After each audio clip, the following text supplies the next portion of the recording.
Shannon Nicole, where culture meets context.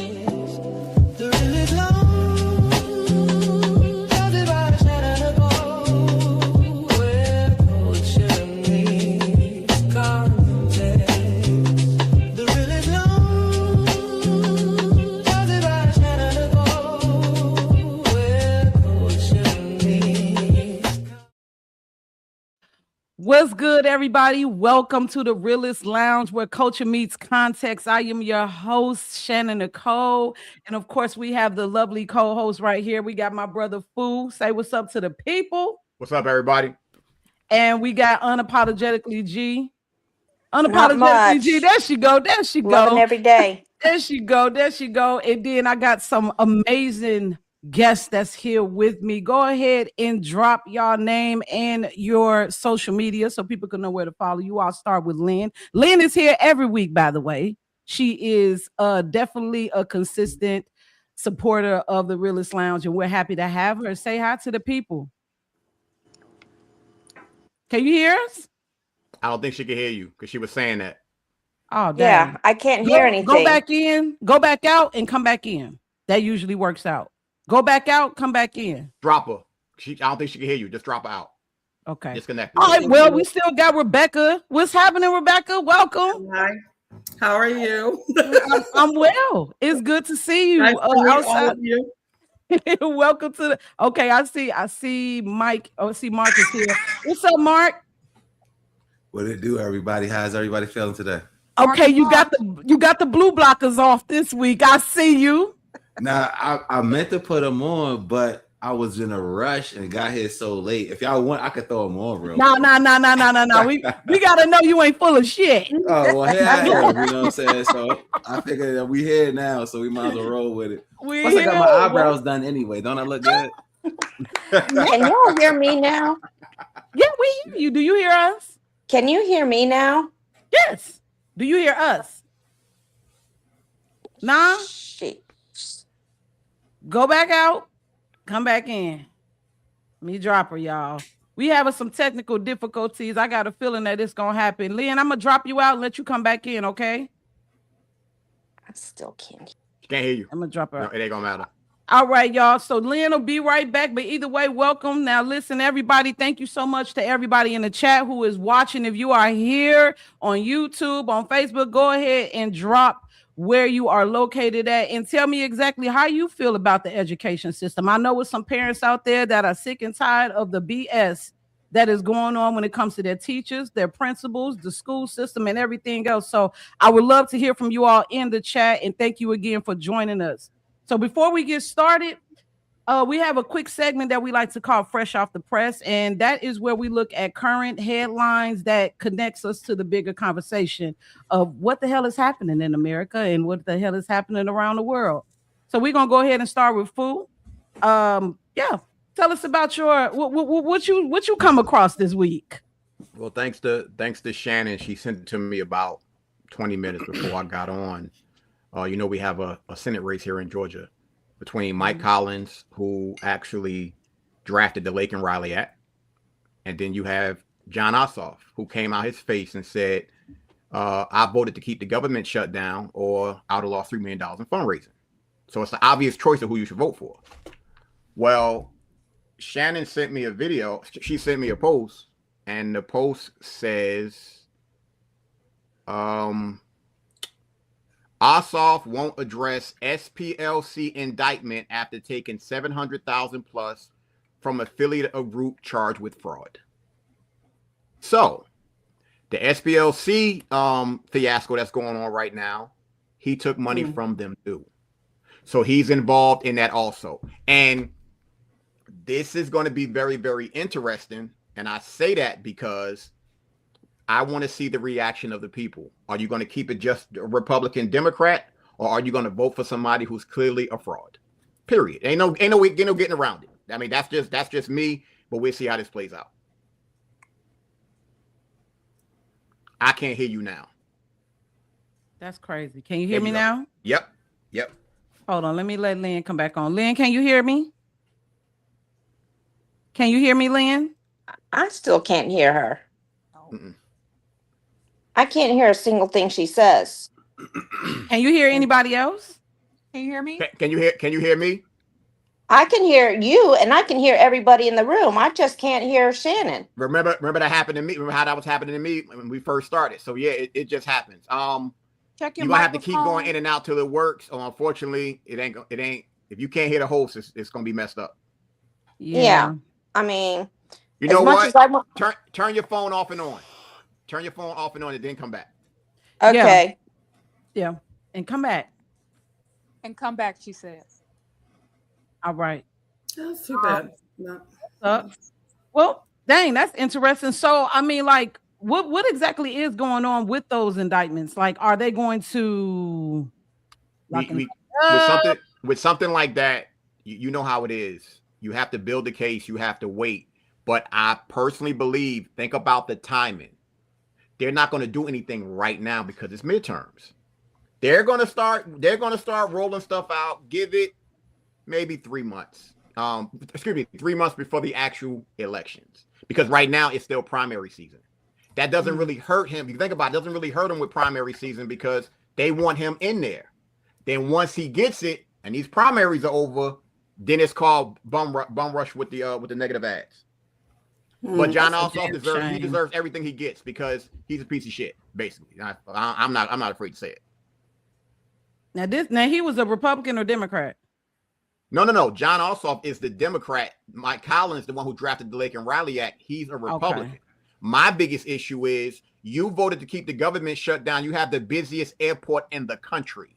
So that means all those people, you are partly responsible for why they weren't getting paid. That's Brian. Yeah, you might want to mute yourself too when you go off. Yeah, thank you. That was a mishap. You know, shit happened. Oh, the faces. I didn't know what that was. I did. Oh, we know what it was, but it's okay. We know exactly what that was. But he muted. He's good. As long as it wasn't a fart, because let me tell you something. A fart from Mark, listen, you would never let that down, honey. Never let it down.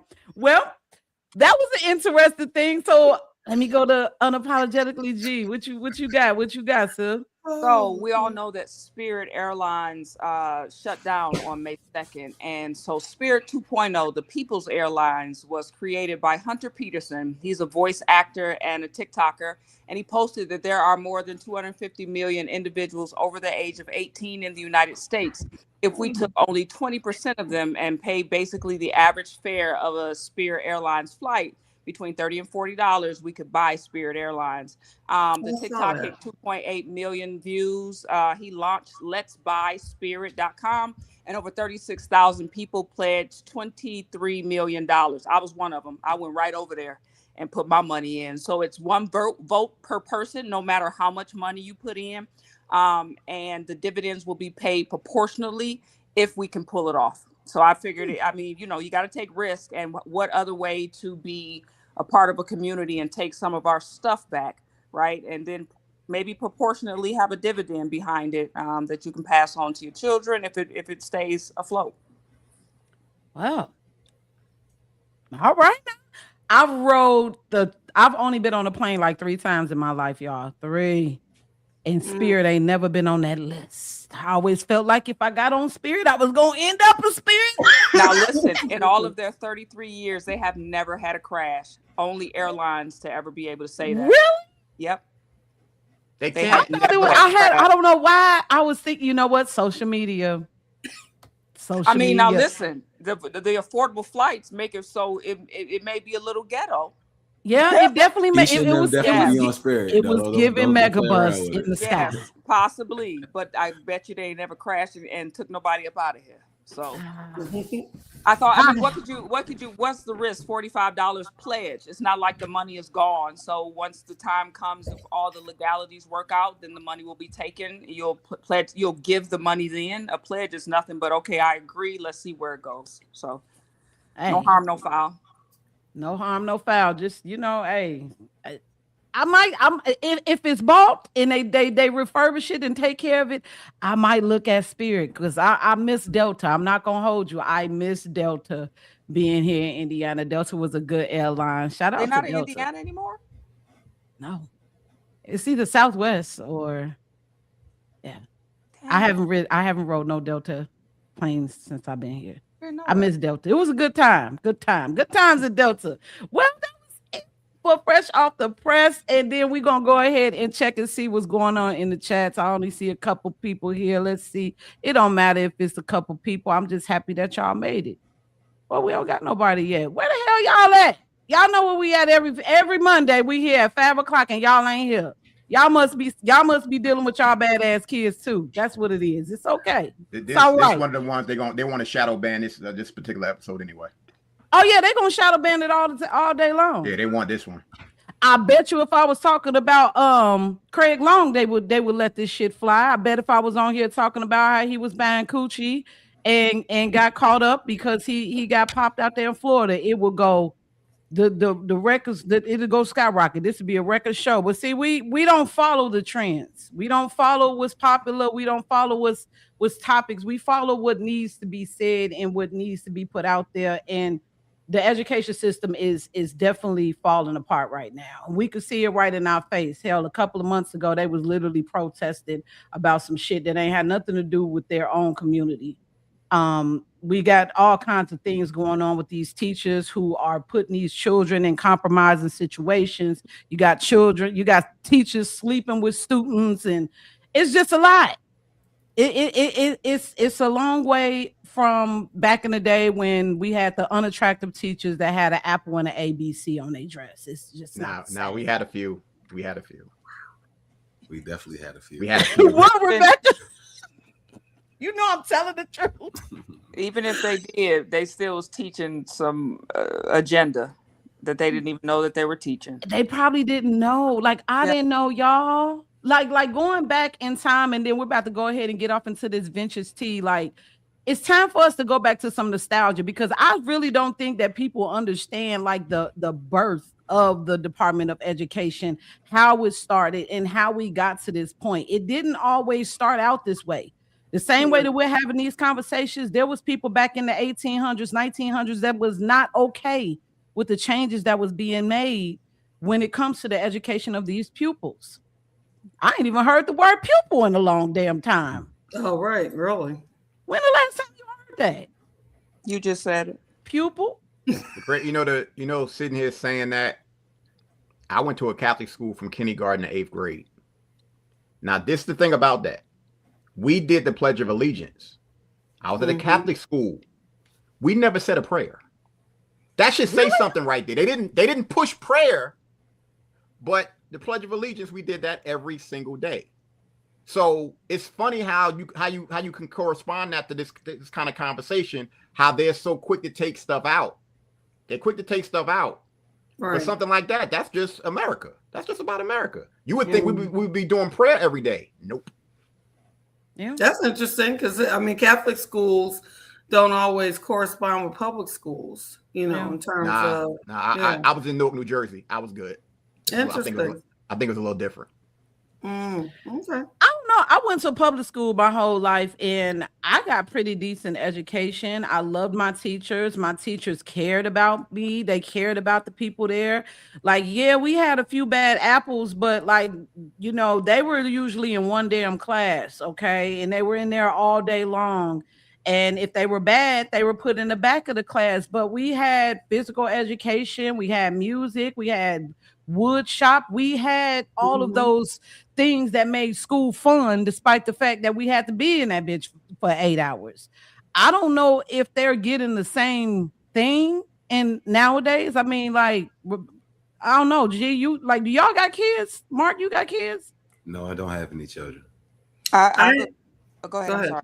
No, go ahead. No, go ahead. I'm always here. Go ahead. Oh, okay. So I have two daughters that graduated from high school in 2024 and in 2018.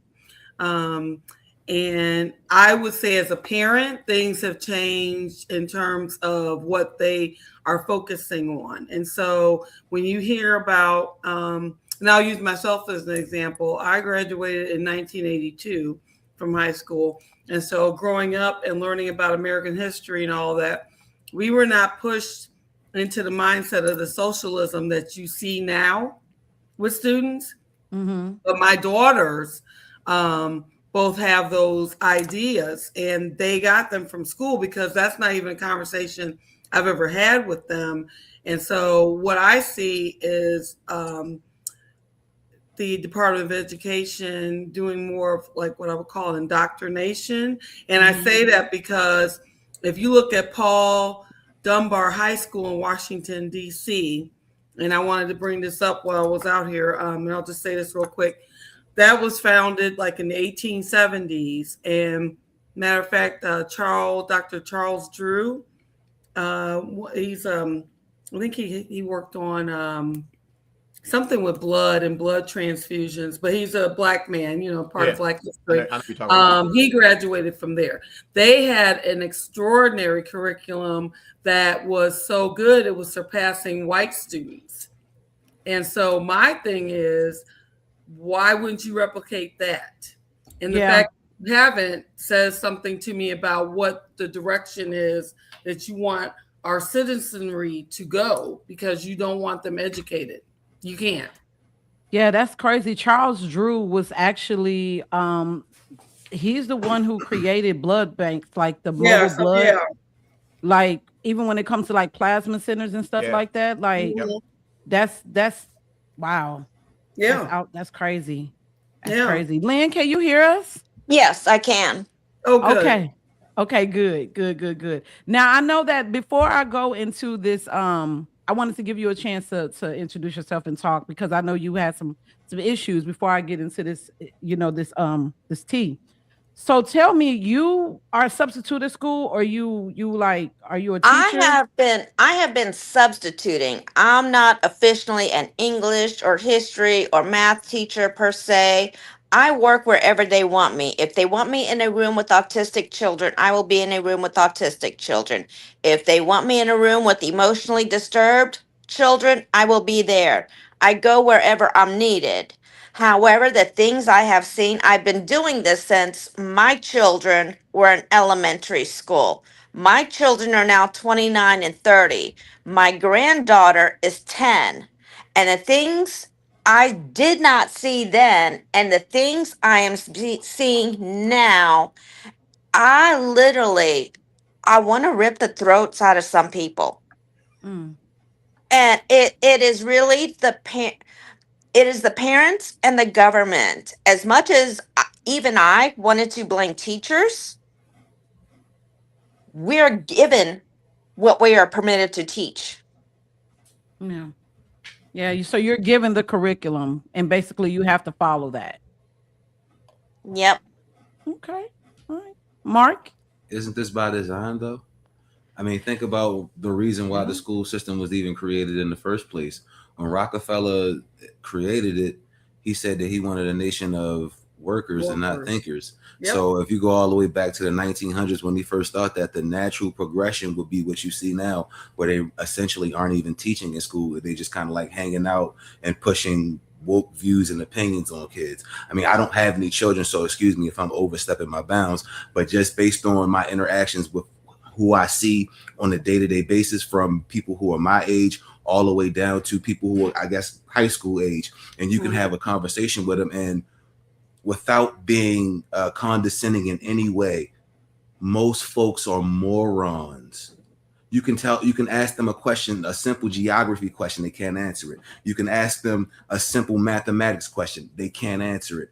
It went from where they were teaching cursive in schools to now people don't even sign their signature anymore. They just write their name. Like, this is the natural progression of what they had envisioned. So now you have a nation full of people who will just work or just do exactly what they're told, because they've been indoctrinated with a bunch of nonsense, as opposed to just giving them the mathematics, the arithmetic, or the English history, or the the basic things that would make you competitive with other countries, because right now we are getting dog walked by countries like China and Japan based on how they're raising their children and the education that they teach their children, and what we get. Like, you should just see the TikTok in Japan versus China versus the TikTok that we have. Their TikTok for their children actually teaches their children what is our TikTok teach our children: how to do the dance, the latest dance move, how to twerk, you know, or how to fleece people out of their money, or how to be mean to people or be mean-spirited. What are we even doing? Like I said, it's the natural progression. Out of curiosity, and I don't mean to jump ahead for Shannon and Tiffany, did y'all get a chance to watch Death to Recess? Yeah, I did. I did not. I'm in school. Man, when I tell you, where was that on? Angel? Was it on the Angel Network? Yeah, Okay. Yeah, best $12 I've ever spent in a long time. It was worth it. I only wanted to say this for the people that's going to end up seeing this podcast. It's worth watching that so you have an idea of the system. It's not going to give you everything, because obviously you got to dig deeper to find everything. Yeah. But that documentary touched on a lot of things that will piss you off, and it shows you their plan. And to be perfectly honest, I'm gonna say this a lot tonight. A lot of the blame is on the parents. Absolutely. Because if you're not doing stuff with your kids at home, totally agree. That's what's gonna happen. I lived that actually with my daughters, because my oldest daughter, well, I take that back. My youngest daughter went into elementary school, kindergarten, and she had some issues with reading, and they turned it into a whole thing. You know, in terms of like, you know, trying to pigeonhole her into, oh, well, she has, you know, learning disability and all this other stuff. And it's like, you don't want to teach children in a way where they can learn. You have like a structured way of teaching children. And if they don't fit that, then you just pigeonhole them into, you know, whatever categories y'all decide to have, and that's it. And so with parents, you have to make sure that you're doing something with your kids, so when they start kindergarten, that they know how to read, they know how to count. There are things that they already have a foundation of, because those teachers do not care. Like, and it's unfortunate. And I won't even say that teachers don't care. I want to rephrase that, because I have friends who are teachers. I would say the system does not allow them to care. And that is a change from even when I was growing up, in terms of how teachers acted, how the system was. And even like I said, with Paul Dunbar High School, if you look up that high school and you see who was teaching kids back in the 1870s, it was like PhDs. You know, people had degrees, they were, you know, and so you have restructured all of that. And so, and then when you look at the Department of Education, it came in 1979, and then you look at how we are performing in terms of the world. I think, Mark, you mentioned that, you know, compare like China compared to the United States. Well, the Department of Education was designed to make us perform better, but we literally are performing worse. And now we're so focused on gender studies that these kids don't know how to read. We're focused on putting boys and girls sports and all this other nonsense. And, you know, people get mad when you talk about this stuff, but it's like, if my child doesn't know how to read and do math and think, I don't care about gender studies. I mean, gender studies is ridiculous. Go ahead, go ahead, G. So I do want to talk on the basis of, I was in the GATE program.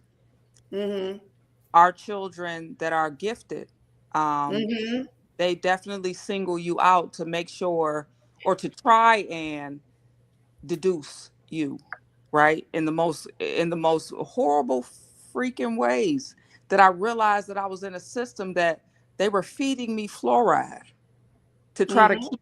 Yes, they would take us out of school. I thought this was every kid getting this done to them. I would get taken out of my regular class. I would get put into a class. The CIA came up with this program to figure out all the gifted and talented, the people that thought outside of the box, the high IQ kids, the kids that would not just listen to everything and not have questions, right? And so they used to take us out of class, and the first thing they did was make us drink fluoride.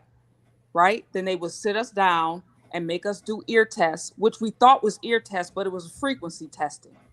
It wasn't ear tests. They were putting frequencies in our ears. Then they would do things like to see if we could how in tune was our intuition. They would say, like, where do you think, it would be cards on the table flipped downward, and they would say, like, where do you think this shape is at? Shit like that. And so there is a system that has been in place since the late 1800s, early 1900s. Rockefeller came up with this system. His greatest advisor said, we are no longer creative philosophers and scientists. We are creating workers. But in the same manner, the ones that were able to excel and become those philosophers and great minds, they tried to deduce us. They tried to kill brain cells. They tried to figure out who exactly we were and try to manipulate that and try to and I didn't know. I just remember GATE as something that I thought every kid went through this process.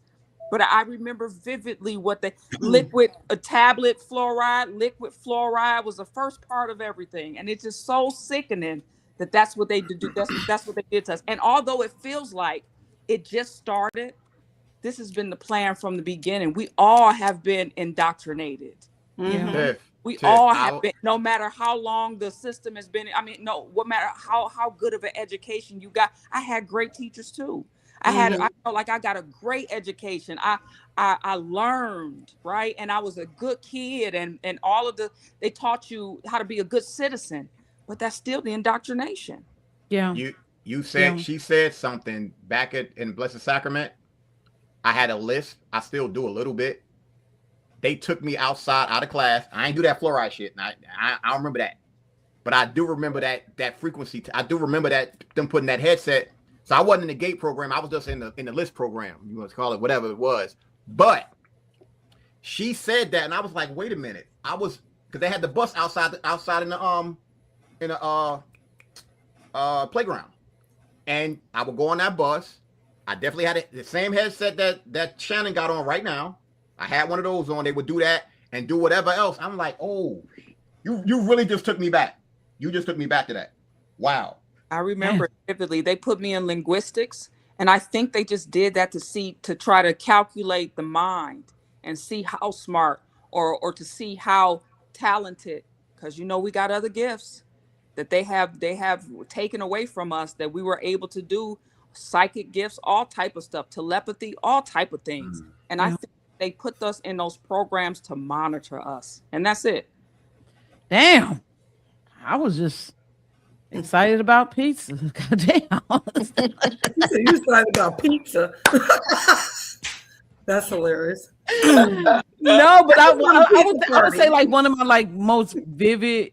I would say my most vivid memories when I was in school was the fact that I used to live in Gary, Indiana. That's where I was born at. And I lived there till I was 10. Totally different place than what it is today. Okay. And I remember being in this school, and I remember we had a teacher. His name was Mr. Hubbard. White as the gibbering snow. Okay. But we loved Mr. Hubbard. We did. But I'm thinking about it now. I'm like, he probably got some kind of pleasure at giving us paddles. Cause he had he had a thick ass paddle, y'all. It was like this thick. He had holes drilled in that bitch. I know it. Those are all the teachers down here in North Carolina. Listen, I ain't gonna hold you. They need to go back to paddles. It was That called part. Excalibur. They need to go back to that. And I think that when they took away the paddles, that's when these kids start getting cursed. They start getting litty on y'all. But let's get into this vintage tea, because I think that you all might be a lot. Y'all gonna like this one. Y'all gonna like this one. So when it comes to this vintage tea, this is a 1897 article, and basically it shows that people were already questioning whether education actually improved behavior in society or overall, or was it useless to have. So this is an article from The World. Let me put it up there for you all. Here we go. It's from The World. This is from Friday, December 24th, 1897. I'm gonna blow it up for you. It says education and crime. The True Cause of Crime, to the editor of The World. See, back in the day, people used to write into these newspapers and tell them how they thought. That was really cool that I noticed about this. And it says, does education increase or diminish crime? Decidedly, the kind of education that is taught now increases crime. Now, this is in 1897. Okay? We are taught that the producers of the entire wealth of our country must convert the profits of their productions to the pockets of a few individuals who are not producers, but drones. And just in the proportion that these educated drones under our present system force idleness upon our producers, crime will increase as a natural result. So they were already talking about revolting because of shit that was going on at the top with these elitists. On the other hand, education on proper lines would decrease crime. Teach our producers that if we are to have syndicates, they themselves should be the shares of the profits and the stockholders of the syndicates, and there will be very little crime. Why are we blinded to the true cause of crime? A believer in true education. So it was pretty much talking about, and what if you all notice, it didn't say anything about black. It didn't say anything about white. This was something that everybody had felt some type of way. Anybody that cared about kids, anybody that was in the teacher profession, anybody that really believed in the Department of Education was noticing that there was some people who were getting rich off of the indoctrination that they were introducing even in those times. If anybody got anything to add, I got one more and then we can move on. Go ahead, Mark. So that's how they filled the time. So I was wondering, why would they go from school being 1 day a week to school now being 5 days a week? So obviously it's part of programming, right? They're programming your mind to go from you being with your parents and under their influence and listening to the things that they have to say and minding them because they have your best interests at heart, to now you're in school for X amount of time because they want you to be prepared to go out and be a worker. So now you need your school day to mimic the work day. So now what are we going to fill the school day with when we were already taking care of your educational needs on 1 day a week? So if you can take care of the educational needs of 1 day a week, what are you going to fill the other 4 days with? Nonsense. And that's when the indoctrination became profitable, when you realize that these minds are sponges and that they will take whatever that you put into their mind and turn it into whatever you wanted to turn it into, kind of like Rumpelstiltskin spinning gold, right? So when you know that you got a message that will essentially have folks doing what you want them to do or marching to the beat of your drum, you can have them do whatever you want them to do. And the easiest way to do it is through the school system. So now you're in school getting education essentially that you really don't need, well, at least back in those times, right? And then I guess ignorance is bliss, right? If you knew better, you do better. So then you find yourself in a situation where now you're thinking different thoughts because they're filling your head with different information that probably shouldn't be there or wouldn't be there had you just been going to school the 1 day a week and then been under your parents' care.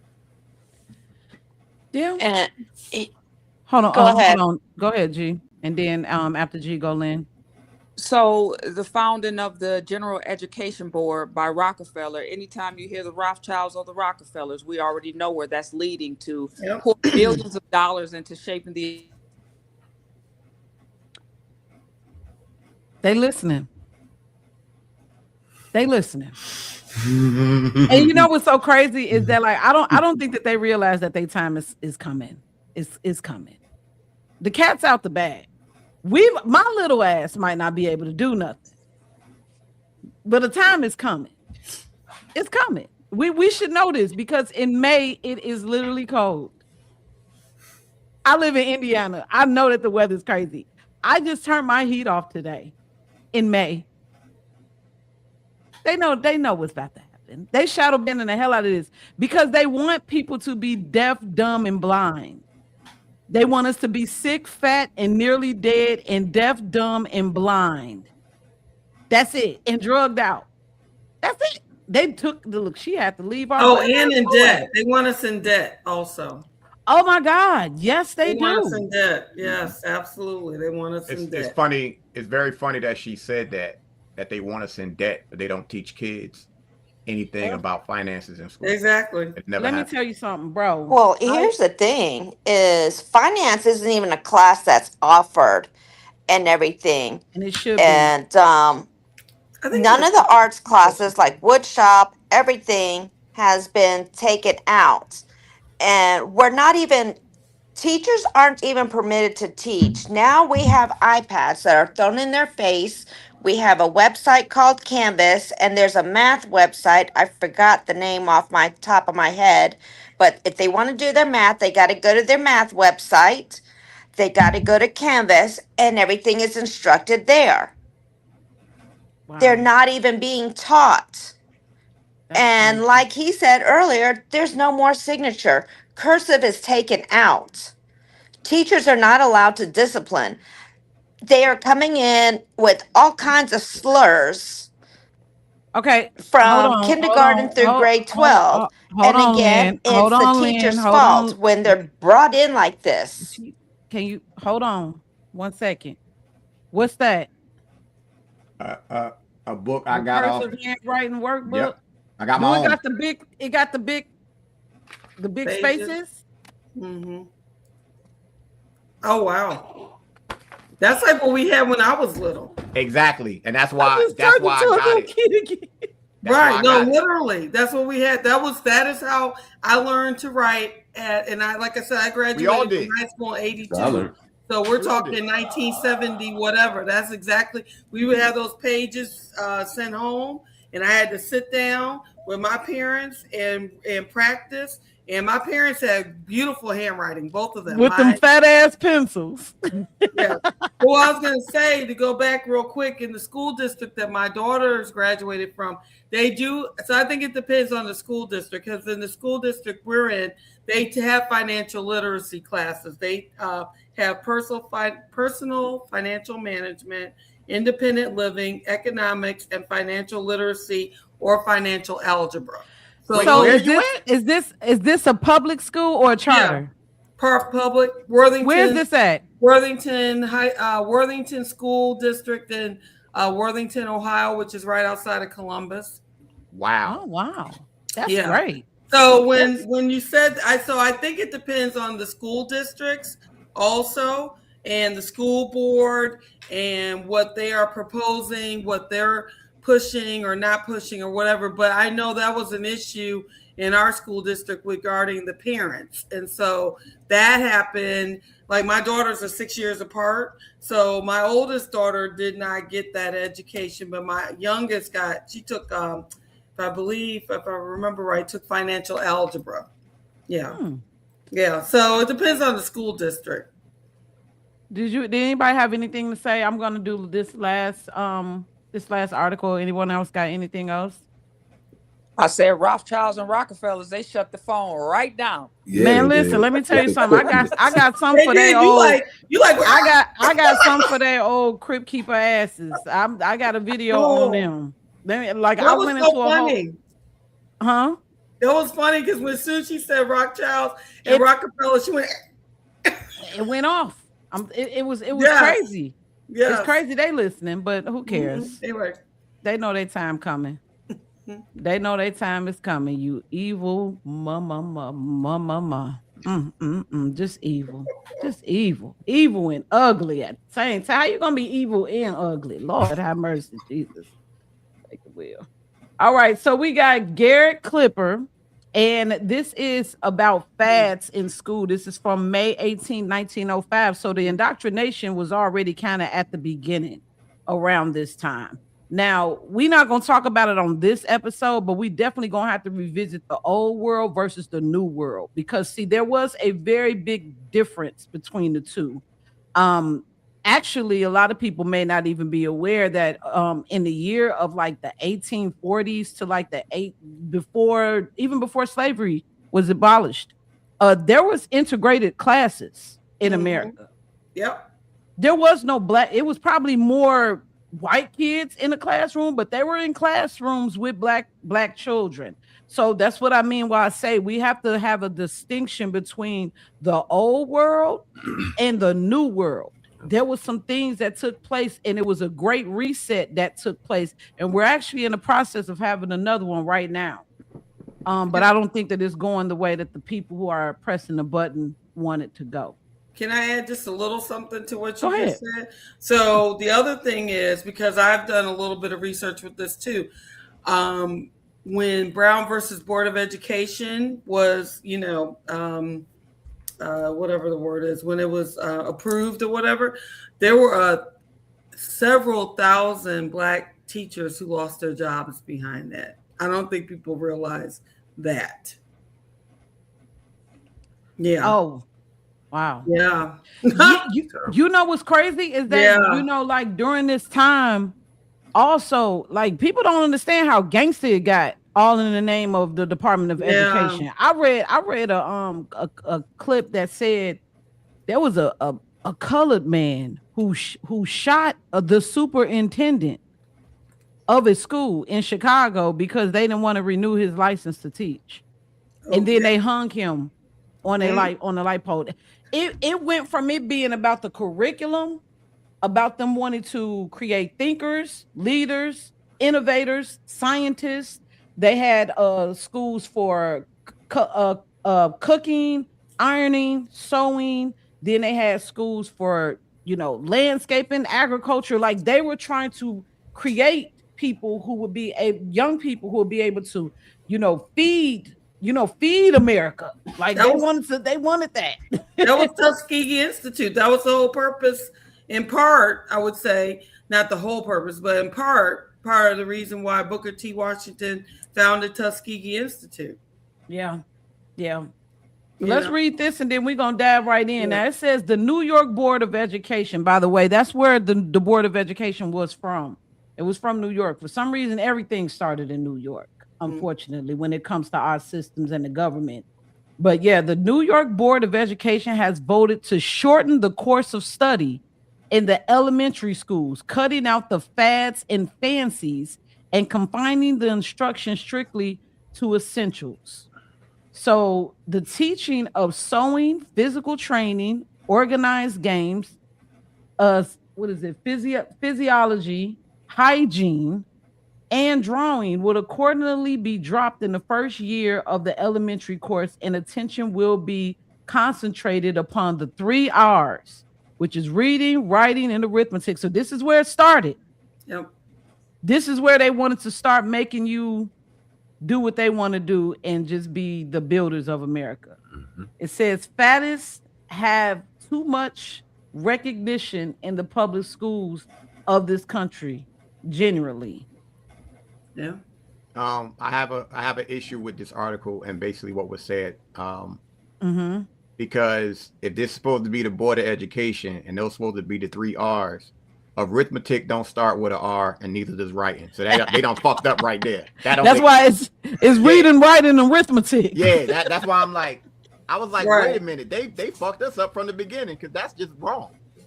Right. Now, here's the crazy part about what I just said. If you said that to someone now, they'd be like, what are you talking about? Reading, writing, arithmetic, that's correct. No, it's not. Those not 3 R's. But they don't catch that because that's logic. I hope not. That's spelling. We don't even have a logical mind. Wait, can I read something to y'all just real quick? Sure. I just saw on my phone. Okay, so this goes along with our conversation. Okay. This is Corey DeAngelis, who he's on social media, but he just wrote, not a single child is proficient in math in the 80 public schools in Chicago, and they spend $30,000 per student annually. What? How much? $30,000 per student. And not a single child is proficient in math in the 80 public schools in Chicago. Yeah. Wow. And they was mad at Trump for wanting to get rid of the Board of Education.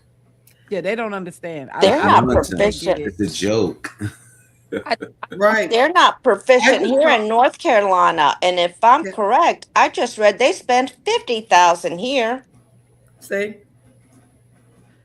It's ridiculous. I mean- just watched teenagers that couldn't even say silhouette. Oh, I saw I that. saw that. Yeah. You know, as a Silhouette. parent, I was thinking about this when I was coming on your podcast. So real quick. When I was little, you had to have your parent-teacher conference, obviously, and you sat outside of the room. You didn't get to do like the presentation and all of that. I got in trouble because of citizenship. I was talking too much in class, and my teacher told my dad that I said so because I was told I was going to get in trouble, and I was like, so? And my father came out the room, and he was like, oh, so we saying so. We saying so all the way home. I got my behind whipped for that too. I was a mute for the rest of the year. My point, because Charles did not play. My point in that is parents need to redirect their kids at this point. We have got to stop acting like it's somebody else's responsibility to raise. You got to be very intentional with your children. Whatever the school system is, whether you homeschool, you put them in school or whatever, it starts in your home. You have got to teach your kids to function in this world and not just drop them off to somebody and think that somebody else is responsible for that. And somewhere, especially Black women, Black mothers, because I'm old school Black mama, and Black mamas that I grew up with got in your behind. I don't know what's going on now. I'll just leave it there. But we need to get back to some of that. Well, the thing all is of that that is- like we're dealing with a generation and it's not even ridiculous. just Black mamas, y'all. As for it's a lot creating of workers, It's hold on, I'm talking. this generation I don't think she Lynn. can hear that you. I'm working I with don't think she can hear today, you. there's She can't not hear going to you. be any workers. They can't read. They That's can't not gonna write. work. They don't know Yeah. any skill at all Lynn, except for social media. Lynn, can you hear me? Can you hear us? They can't. If I can't was hear- to can't ask hear a it. student in high school, what's 9 times? Yeah, you can go ahead and drop her again. Yeah, I'm about to say just drop sorry. again. Oh, Lord. I felt bad about even doing that because that was rude.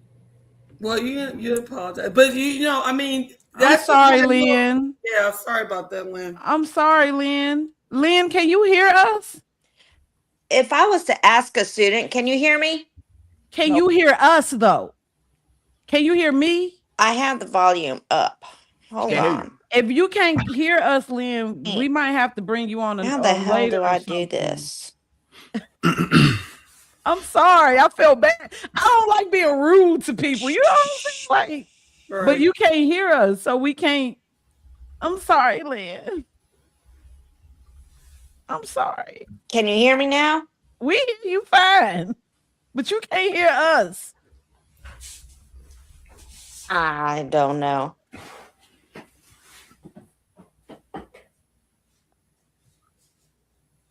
I sent it a message. Can you hear us? She good. She good. I said that you good. Go ahead and drop her. You good. I told her. Okay.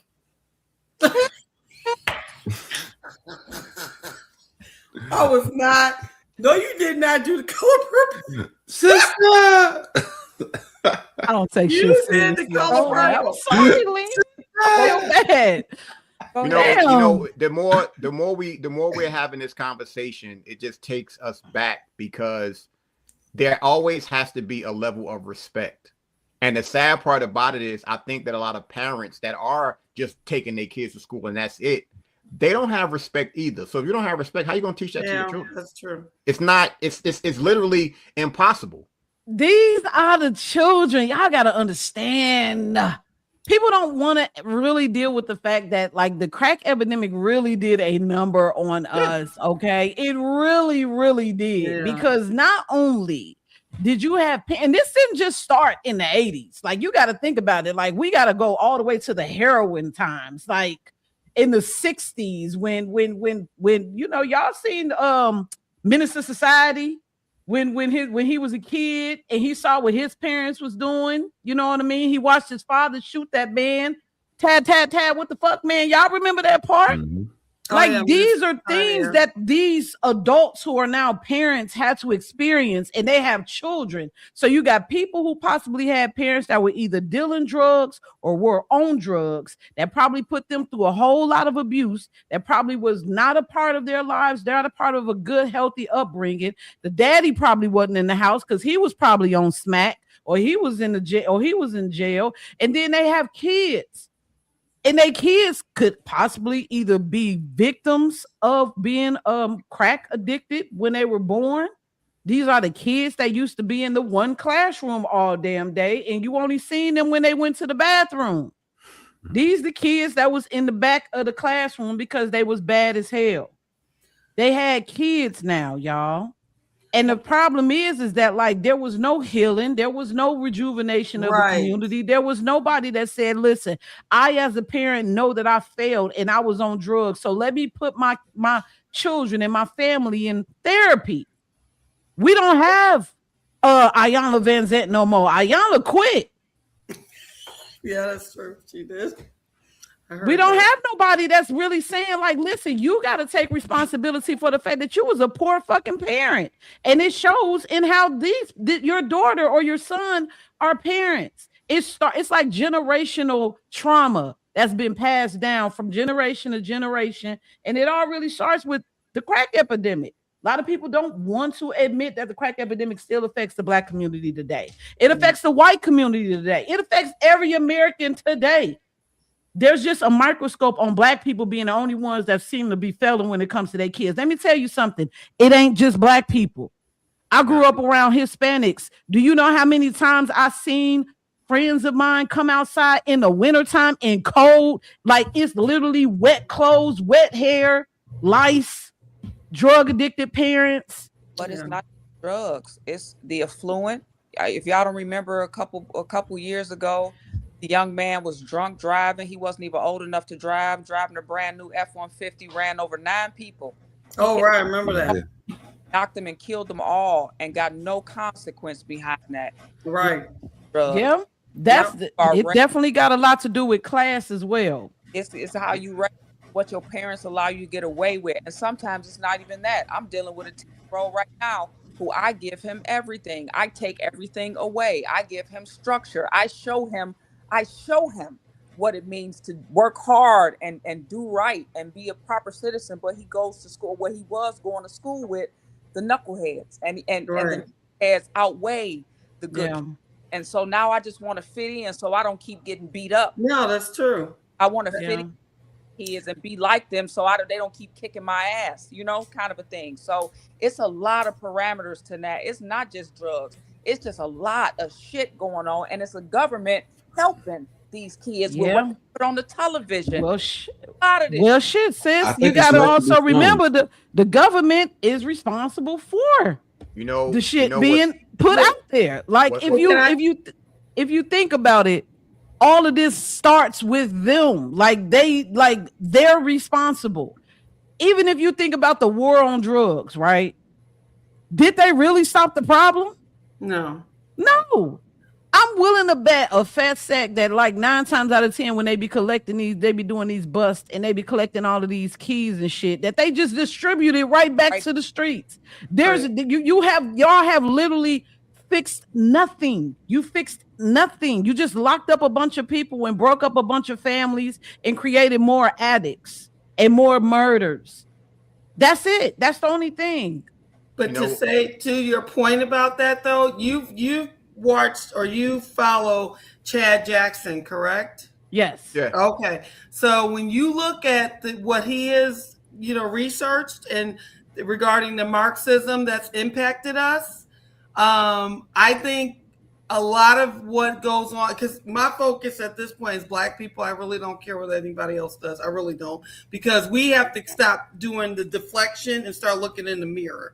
We spend too much time deflecting, and we need to start looking at ourselves. You don't grow by telling me what somebody else is doing. You grow when you recognize you got issues that you need to work on. Yeah. And for us as a people, and I live this myself, there are those of us who have done very well financially. We've done very well in school with with college and everything.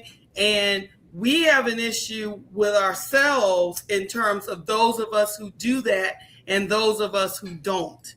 And until we come to some understanding with each other with regards to, going to school is not a bad thing. It does not make you white. It does not make you acting white. If you speak correct English, it does not mean that you're trying to be white. We have like all these things in our head that does not serve us at all at this point. And when I speak for that from my own family, I mean, I have all my brothers and my sister all went to college. They all did well financially.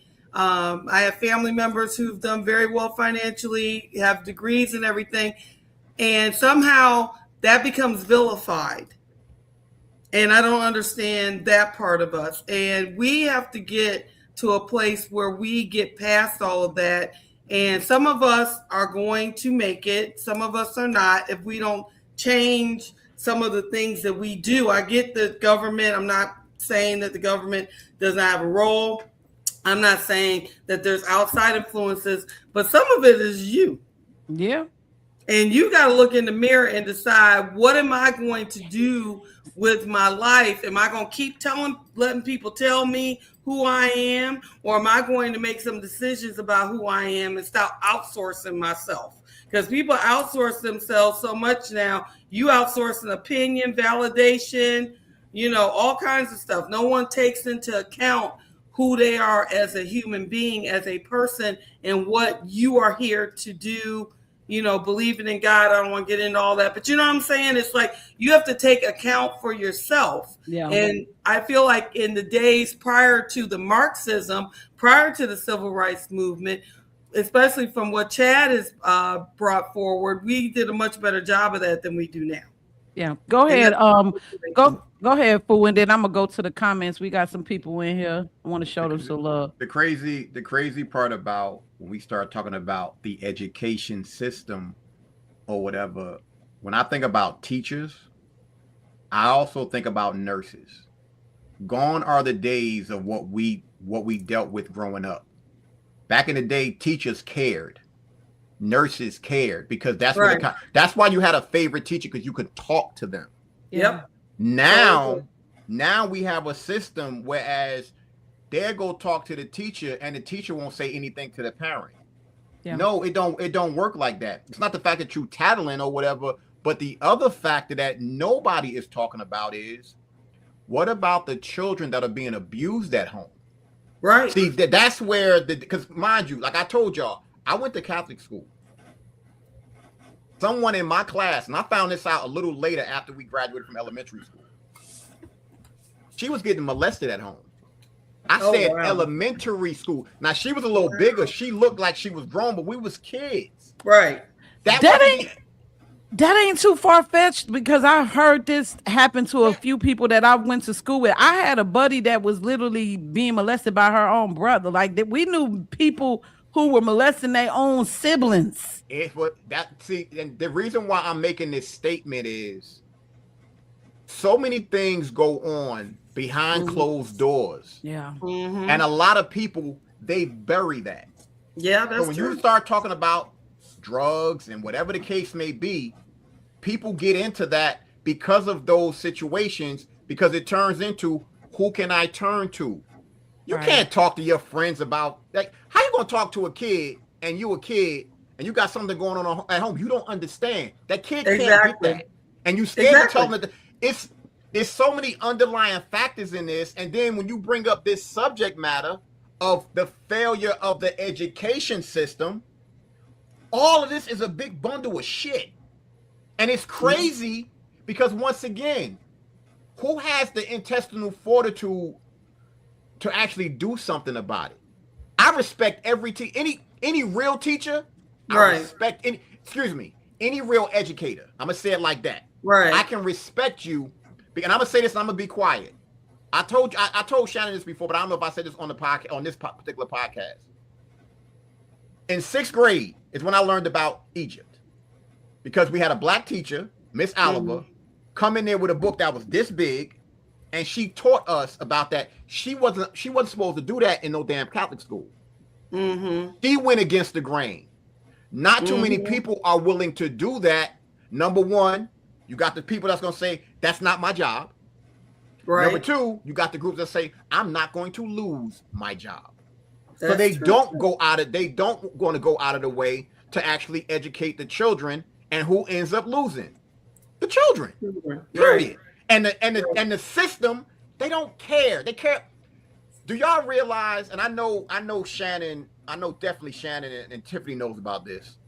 If every parent said, you know what, I'm sick of this shit, and they take their kids out of school, that's when you will see change, because they get paid by. Oh shoot. They on our ass tonight. Damn, that's crazy. I know, right? Wow. He said the school system was failing. Can I ask y'all a question? Is it? Isn't it doing this job? I mean, if we go all the way back to what it was intended to do, isn't it doing this job? That's the reason why we need to get rid of it, because I mean, it's doing this job so well. I would say that it's working perfectly. It's doing exactly what it was designed to do, to have your children invalids. Now we have to remember too that the person who wrote the books, who wrote all of our Maxwell, Daughters of the Confederacy. Maxwell's father, one of the biggest academic and textbook publishers in the world. Right. So I'm gonna do it. I really want us to dive into that, like to who created the books, because I don't know, was I the only one that got like a bit of nostalgia when I looked up and seen those books that this man created, that he had something to do with Maxwell's father? Man, when I went and I looked at them books, I said, no, that's my math book, my science book, my English book, my literature book. They really had this. Listen, anyway, let's go to the comments. I got to see who the comments is, because we finally got some folks that came in. It was a little slow motion, but that's okay. Everything tastes good, slow baked. Welcome, everybody. Welcome. Let's see who we got here. We got D. Carter Inc. in the building. We got Romeo Ross in the building. We got Kilo Mike Dash S1C. What's happening? We got Razor Ray 39. I see you, baby. What's happening, boo? We also got William Jamie Thomas. I think that's my guy. What's happening, homie? Where y'all streaming from? We streaming from YouTube, IG, and Facebook, my guy. Welcome. We got Seth Sun 7. This is the result of liberal democratic politics. We gotta look outside of politics, because these people have been able to buy off both sides. That's the whole point of lobbying. So once you really kind of pull those blinders off, thinking that it's just one specific political party that is responsible for the reason why, you'll understand. See, at one point when this was even created, nobody cared about Democrat and Republican. They were all birds of the same wing. They were all one damn party at one point, until they had a disagreement and decided to split off. A lot of people don't even know that at one point they were called Democratic Republicans. So we got to we got to get rid of that thought of thinking it's just the Republicans and the Democrats are responsible for certain things. We got James Nelson. What's up, Jamie? That's my homie right there. GI in the building. We got Common Sense with Keisha. What's up, sis? What's happening? That's all we got. Welcome to everybody. Lynn, I'm sorry, sis, but you having issues with your sound. That's one of the reasons why I wasn't able to bring you back on. So maybe I have to bring you back on next week, because I don't want to keep having you come up here and you're not able to hear us, meaning you can't really engage with us, and I don't want to put you in that position. So I'm sorry, sis. Come back next week, come early, that way we can make sure that your quality and that you can actually hear us. And they may just be silencing you. Unfortunately, they may just be silencing you because they don't want black and non-black people to have conversations like this. They would rather us just be on here blaming everybody for our problems and not trying to figure out what solutions we need to come up with. So maybe they just don't want to see your beauty up here, sis, and I apologize for that. Anyway, anybody got anything else? I have a question. Can I ask a question? Go ahead and then Mark. What do y'all think about Thomas Sowell? I love Thomas Sowell. Thomas Sowell. is somebody that he was actually one of my first viral YouTube videos that I ever did when I first started doing YouTube videos. I never knew who this man was, never understood, never heard of him. And I looked up a video of his called it was called White Liberals and Black Rednecks. Yeah. And I did a reaction video of it. And I've been a Thomas Sowell fan that whole time. Because he grew up in Harlem and went to school, you know, and obviously is brilliant, but was trained or raised or educated in this system prior to the Department of Education. And, you know, one of my other brothers passed away. He's a little bit younger than Thomas Sowell, but, you know, in Cleveland was in a similar educational situation. And so my point is, even in the 1950s, 1940s, 1930s, our education system was not what it is now. And it was actually better. So when you look at what Thomas Sowell talks about regarding education, I do believe it's, you know, what we see now is what the goal has always been. It just took them all this time to get here. You know what I mean? But when you look at how people in that era were raised and how they were educated compared to now, it was totally different and it was way better. So I think there is sort of, or I won't say I think, I believe that there is a goal in mind for us and for our citizenry as a country also. And so we as Black people, we as parents, we as American citizens have to really, if you have children, you really got to think about where you're putting your kids in school. And I don't know that people are that intentional, but it's becoming, in my opinion, that much more important than it already has been. Because I think things are just getting worse. And as a parent, if you're not really watching what your school district is doing and you're not going to school board meetings, you're not talking to your teachers, you're not visiting, you just handing your kid off to the wolves. I think I'm for school choice, me personally. Right. Exactly. Not only that, I honestly feel like at this day and time, considering the fact that we are still classifying ourselves as Black, that maybe we should go to homeschooling. Maybe we need to start teaching our children more about the real history of this country and why we are classifying ourselves as just strictly Black. So that way we won't be like, okay, I'm going to go to this Black school. Oh, yeah. And then the Black school is trash. You know what I'm saying? Like, I don't know. Like, we kind of trying to not just focus strictly on race right now. Right. Because, like, the race shit really is what got us all messed up right now. It's really what's got us so uneducated on who we truly are in this country and how much we need to really like straighten up, because we're gonna lose our land, all of us, if we do not stop focusing specifically on race. It's supposed to be each one teach one. It don't matter what color you are. I had white teachers and Black teachers, and guess what? My white principals showed me love just as much as my black teachers did. One of my favorite principals, her name is Mrs. Lockage. She was drunk as hell, but guess what? She kept our asses in line. Right. So it's just really about, do you care? Right. Are you qualified to care? Because we could have Black teachers and the teachers could be trying to fuck the students. We could have Black teachers and the teachers could be just as bad. We have then we have a situation, what was it called? Teacher bay, substitute bay.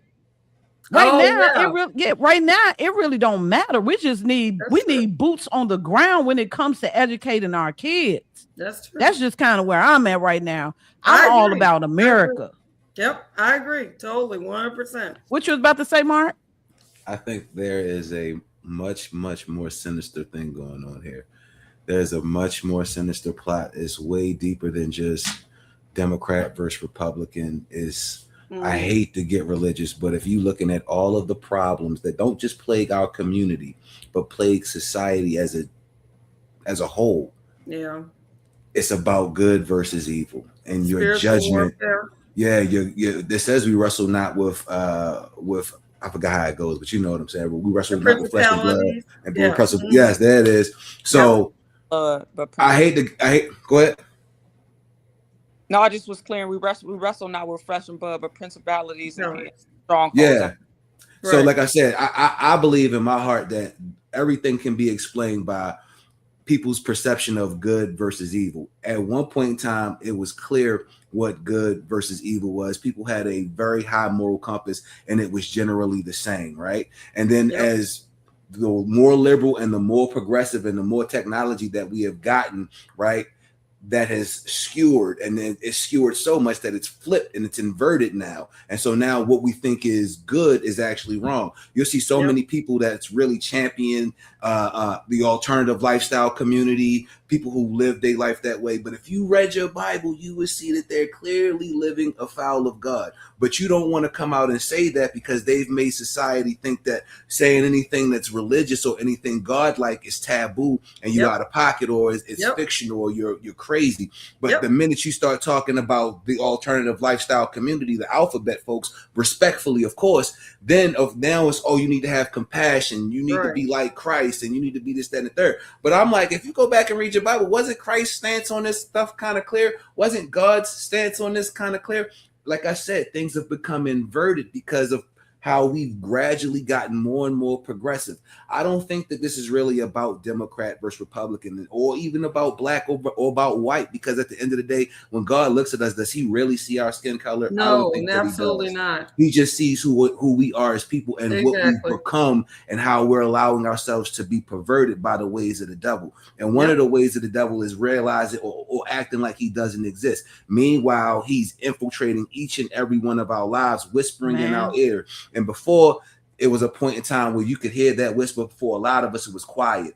But because of how society has changed and how things have shifted, that voice is loud. And now the voice that's telling you to do the right thing is so quiet that it's like a whisper to the point where you can't even hear it. Yep. That's just how I see where things are going right now. Mark gave us a word. Amen. We always do. That's why we always bring them back.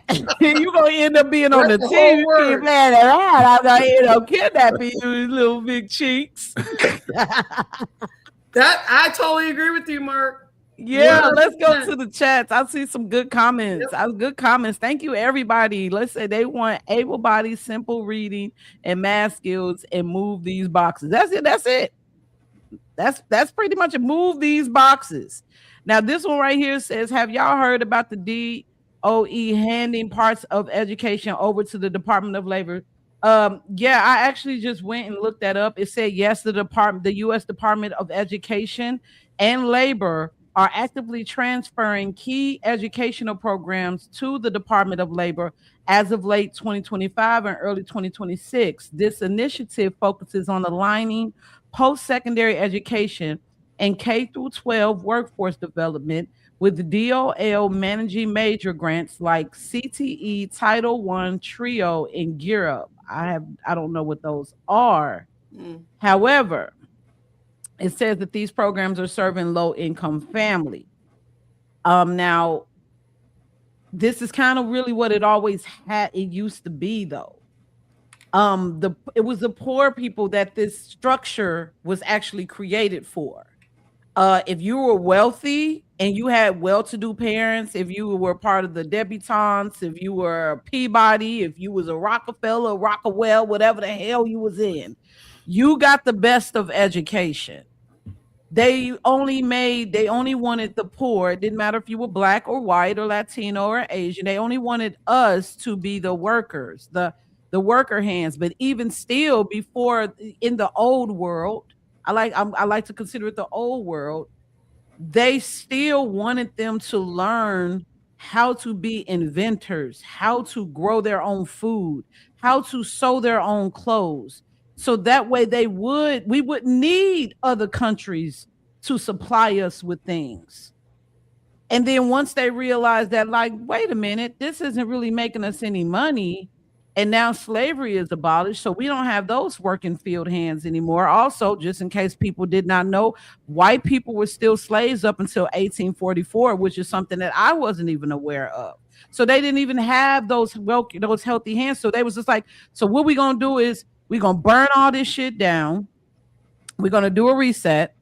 And we're going to bring in people from our country over here, the people who are poor, the people who are prisoners, who are addicts, who are starving, the orphans. We're going to bring them over here and inflate the communities, inflate the country, and we'll train them how we want to train them. They didn't plan on training people who were already here because we already knew how to work the land. We already knew what to do.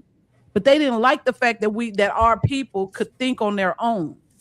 So the whole plan was to just create worker hands. And unfortunately, some of these people became our great-grandparents, our great-grandparents, and it goes on and on and on and on and on. So it's really just up to us, this generation, to be like, nah, I want to learn about stocks. I want to learn about finance, and I want to learn about technology. I want to learn how to grow my own food.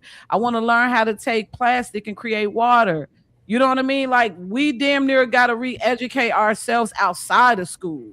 There's a quote that I really want to share, and it is actually by Mark Twain, and it says, "I have never let schooling interfere with my education."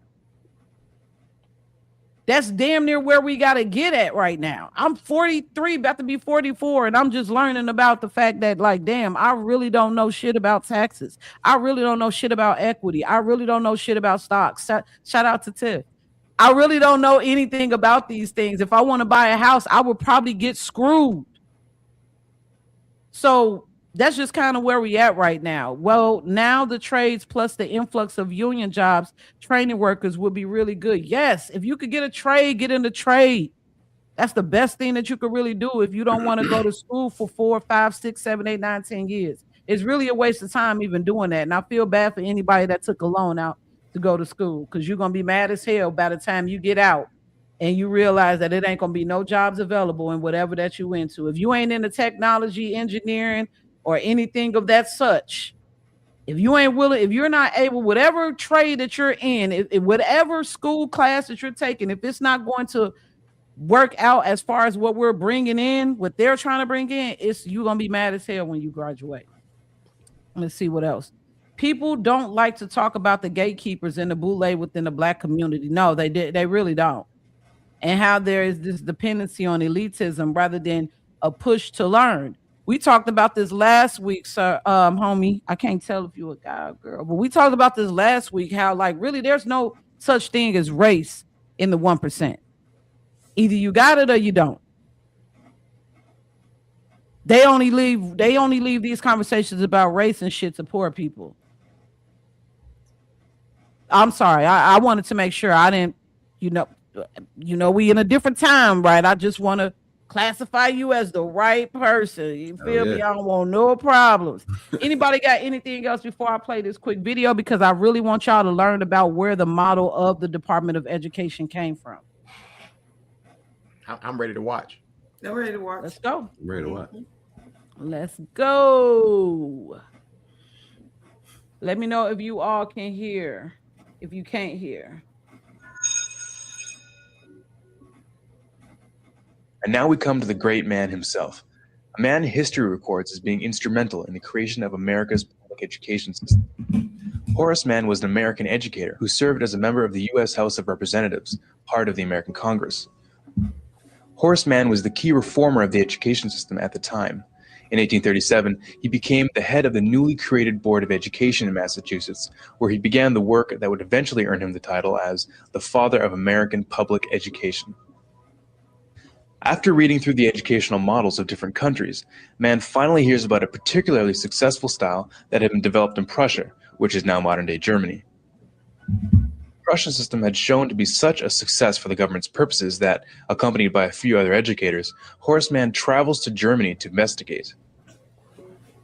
Upon their return to the United States, they lobbied heavily to have the Prussian model adopted. All in favor, say aye. Interest in Prussia had also been growing in the northern half of the continent.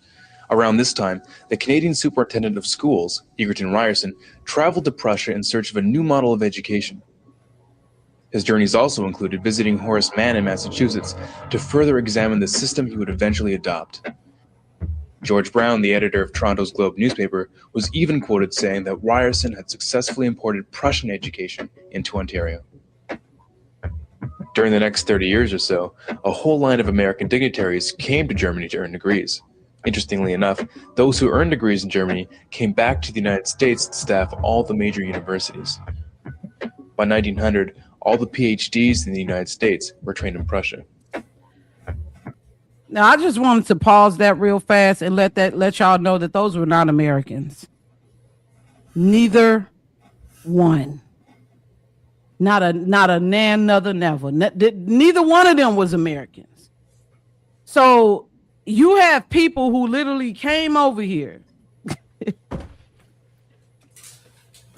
and brought shit with them, and they was just like, nah. Like a lot of people are not aware that a lot of the things that we do here in America, for some reason, come from Germany. I don't know what is the obsession with America and Germany, but we have this is no disrespect to the Germans, because, you know, this generation may be different than when it was Prussia, but we have such close ties with Germany. Even when it comes to our holidays, a lot of the holidays that we celebrate, the food, hamburger, hot dogs, even when you think of the holidays, Santa Claus, Easter, a lot of these traditions that we celebrate here in America actually came from Germany.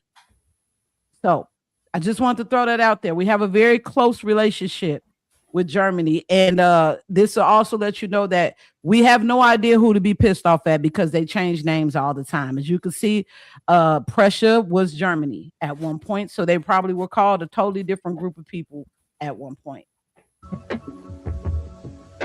As the first secretary of the State Board of Education, Horace Mann promoted his new concept that the state is the father of children. He stressed that it was the responsibility of the state to ensure that education was provided for the child. A very noble idea, of course, but what exactly did he mean by that? And how did he define education? It seems like a very broad subject. It is a very broad subject. Education encompasses all of human history and all the knowledge we have gathered during that time. Not to mention, and perhaps most importantly, what we as human beings learn over our lifetime on a personal level. Horace Mann's 10th annual report in 1846 led to the first state law that made it mandatory for children to go to school. It was during that year that he supported the governor of Massachusetts in adopting the Prussian model of education for the entire state. How did he do that? The governor of the time, Edward Everett, as it turns out, was the very first to receive a PhD from, can you guess where? That's right, Prussia. Okay. From then on, it spread very quickly. Just after Everett installed the Prussian model in the state of Massachusetts, the governor of New York set up the very same method in 12 New York schools. Horace Mann's sister, Elizabeth Peabody, of the Peabody Foundation, saw to it that right after the Civil War, the Prussian system that was then being taught in the northern states was integrated into the conquered South. By 1900, most of the compulsory schooling laws that implemented the new system had been passed. From then on, every American child grew up under the Prussian system. So what exactly was the Prussian education system that everyone thought was so amazing that it just had to be adopted throughout the free world? To give you just a bit of background, in the 18th century, the Kingdom of Prussia, which is now modern-day Germany, was among the first countries of the world to introduce free and compulsory education. After the Prussians were defeated by Napoleon in 1806, it was decided that the reason why the battle was lost was that the Prussian soldiers were thinking for themselves in the battlefield instead of following orders. To make sure that this couldn't happen again, a new 8-year system of schooling was created. This new system provided not only the skills needed for the early industrialized world, such as reading, writing, and arithmetic, but also a strict education that taught duty, discipline, respect for authority, and the ability to follow orders. Elite children destined for higher offices went on to attend private schools, while the rest of the population had no access to the secondary education. They were destined for the working class. Through this new system, the Prussian court tried to create social obedience in the citizens through indoctrination. Every individual had to become convinced at the core of their being that the king was just, his decisions were always right, and the need for obedience paramount. In truth, the entire purpose of the system was to instill loyalty to the crown and to train young men for the military and bureaucracy. To do this, it was necessary to squeeze out all independent thinking from the masses. Influencing this new system from the beginning was Prussian philosopher Johann Gottlieb Fichte. Combining John Locke's view that the children are a blank slate and Rousseau's ideas on how to write on that slate, Prussia established an educational system that was considered scientific in nature. An important part of the Prussian system was that it defined for the child what was to be learned, what was to be thought about, and how long to think about it. That's all. That's all I'm gonna play. I don't want to put the whole thing. It's really like 10 minutes. If you guys are interested in seeing it, you can actually find this video on YouTube and you could watch the whole thing for yourself. But I know that we spoke a lot about the guy. I'm not gonna say Mr. Burns. Look in my finger. I don't want to get the shit shut down. But Rockawell is the Rock. We ain't gonna talk about him here. But I know we talked a lot about him, but this just goes to show you that he wasn't the only one. This shit happened before he even became the richest man in the world. So he just kind of really added the cherry on top of a cake that was already baked. But it's just amazing how people from other countries were able to come, and they weren't even aware of how to even create their own culture. So they had to take from somebody else's. So they cosplayed the original Germans and they brought that shit over here. Anybody got anything to say in reference to this video? I think that's confirmation for what I was just talking about earlier when I had mentioned, school only being 1 day a week.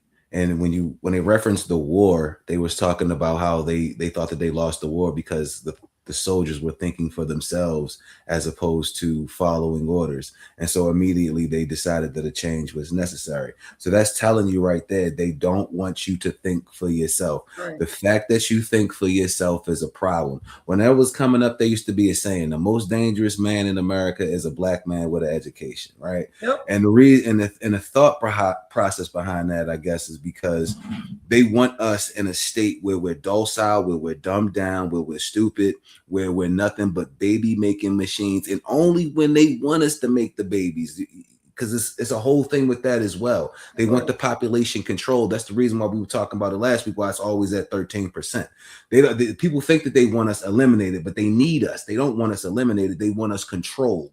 They don't want our population to be 20, 30% or anything like that. No, that's too much. So like I said, this is just confirmation when you see that video of the plan from the beginning. And it also speaks to, if you don't recognize the real play, that our land is at stake. It's already been infiltrated. You just seen how the Germans, or whoever you want to call them, have infiltrated our country and infiltrated our school system at the very beginning, at the very essence. We're talking about when children their minds are the most fertile. So now you're implementing whatever nonsense that you want to put into their minds, so that way you can get them to do whatever agenda that you want them to do. So now you look at what's happening today. Whose agenda are the children following now? Right.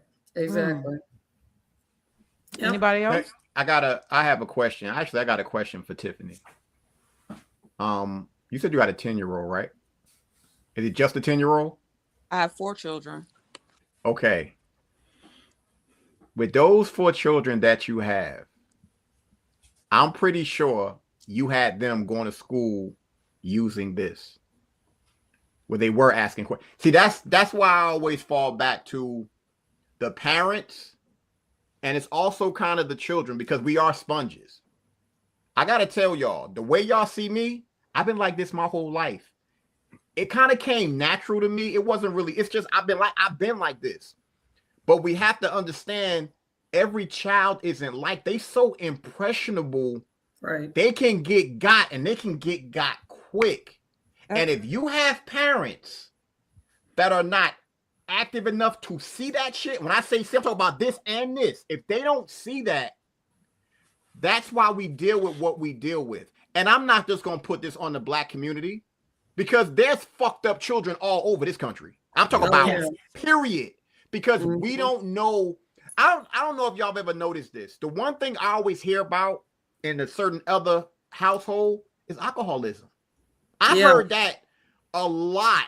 When I've heard about like white kids, they would say, my father was an alcoholic, this, that, whatever. My father whooped my ass. And people be acting like it's just black communities. No, People are people. But when we start talking about parents, are you teaching your children to go to that school with ethics, morals, and values? Right. Because respect goes a long fucking way. Yeah. I'm not saying all teachers are perfect. Fuck that. There's some teachers that are fucking assholes. But I was taught to respect my elders. Exactly. Like, let me say this and I'll be quiet for a little while again. Y'all see I got all this motherfucking hair. Back in the day, I only had a ducktail. So, Catholic school, Sister Jerry, I'll never forget this shit. She was talking and I was doing like this with my ducktail. She refused to talk. She was focused on me. So she calls me in her office. She calls my grandmother. Now, I gotta let y'all know, my grandmother was a gangster. Had me in the office. Her exact words to her was, "That's his motherfucking hair. If he wasn't talking and interrupting you, why are you bothering him?" Mm-hmm. Now, Tiffany being a parent and Rebecca being a parent, I don't see anything wrong with that based on what she said. She didn't say, "Don't say nothing to my." She broke it down of, was he disrupting the class? No. That's personal. That was an overreaction on the teacher. Absolutely. No, that was the principal. Oh, the principal. Yeah. But I'm saying, yeah. But this is what I mean about being active. Right. It seems like nowadays parents got an attitude if they got to go to the school. Exactly. That's what I was talking about earlier. When you have children, you need to go to school and see what they're doing with your kids. When both of my daughters were in school, work was easier for me at that point where I could take off as I needed to volunteer. But I did parent teacher conferences. I did all the volunteering. I went on field trips. When they both played sports, I was involved with that. You cannot drop your kids off and not know what's going on with your children and then get mad when something happens. You've got to be there. And especially at field trips, because how parents treat other children.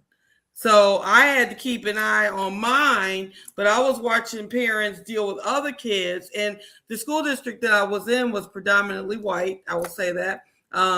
But there were some Black students in there, other races or whatever. And sometimes kids were a little mistreated by the parents. And I saw that, and, intervention on my part, because it's like, oh, no, we're not doing that.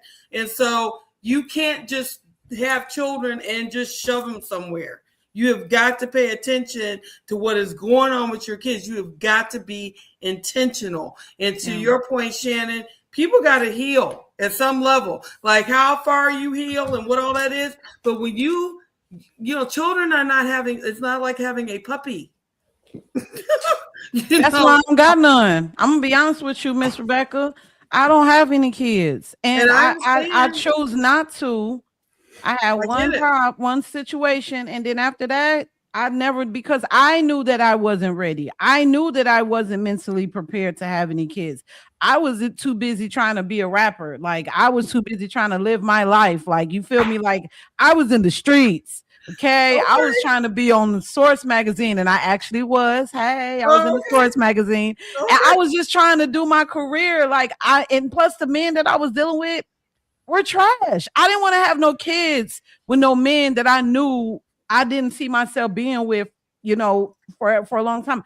I didn't want to be no baby mama, and I didn't want no baby daddy. So it was my choice not to have kids. And some parents, I'm not saying that this is everybody's situation. This isn't a one size fits all, because some people get in relationships and you expect for this to be your partner. People change. Shit changed.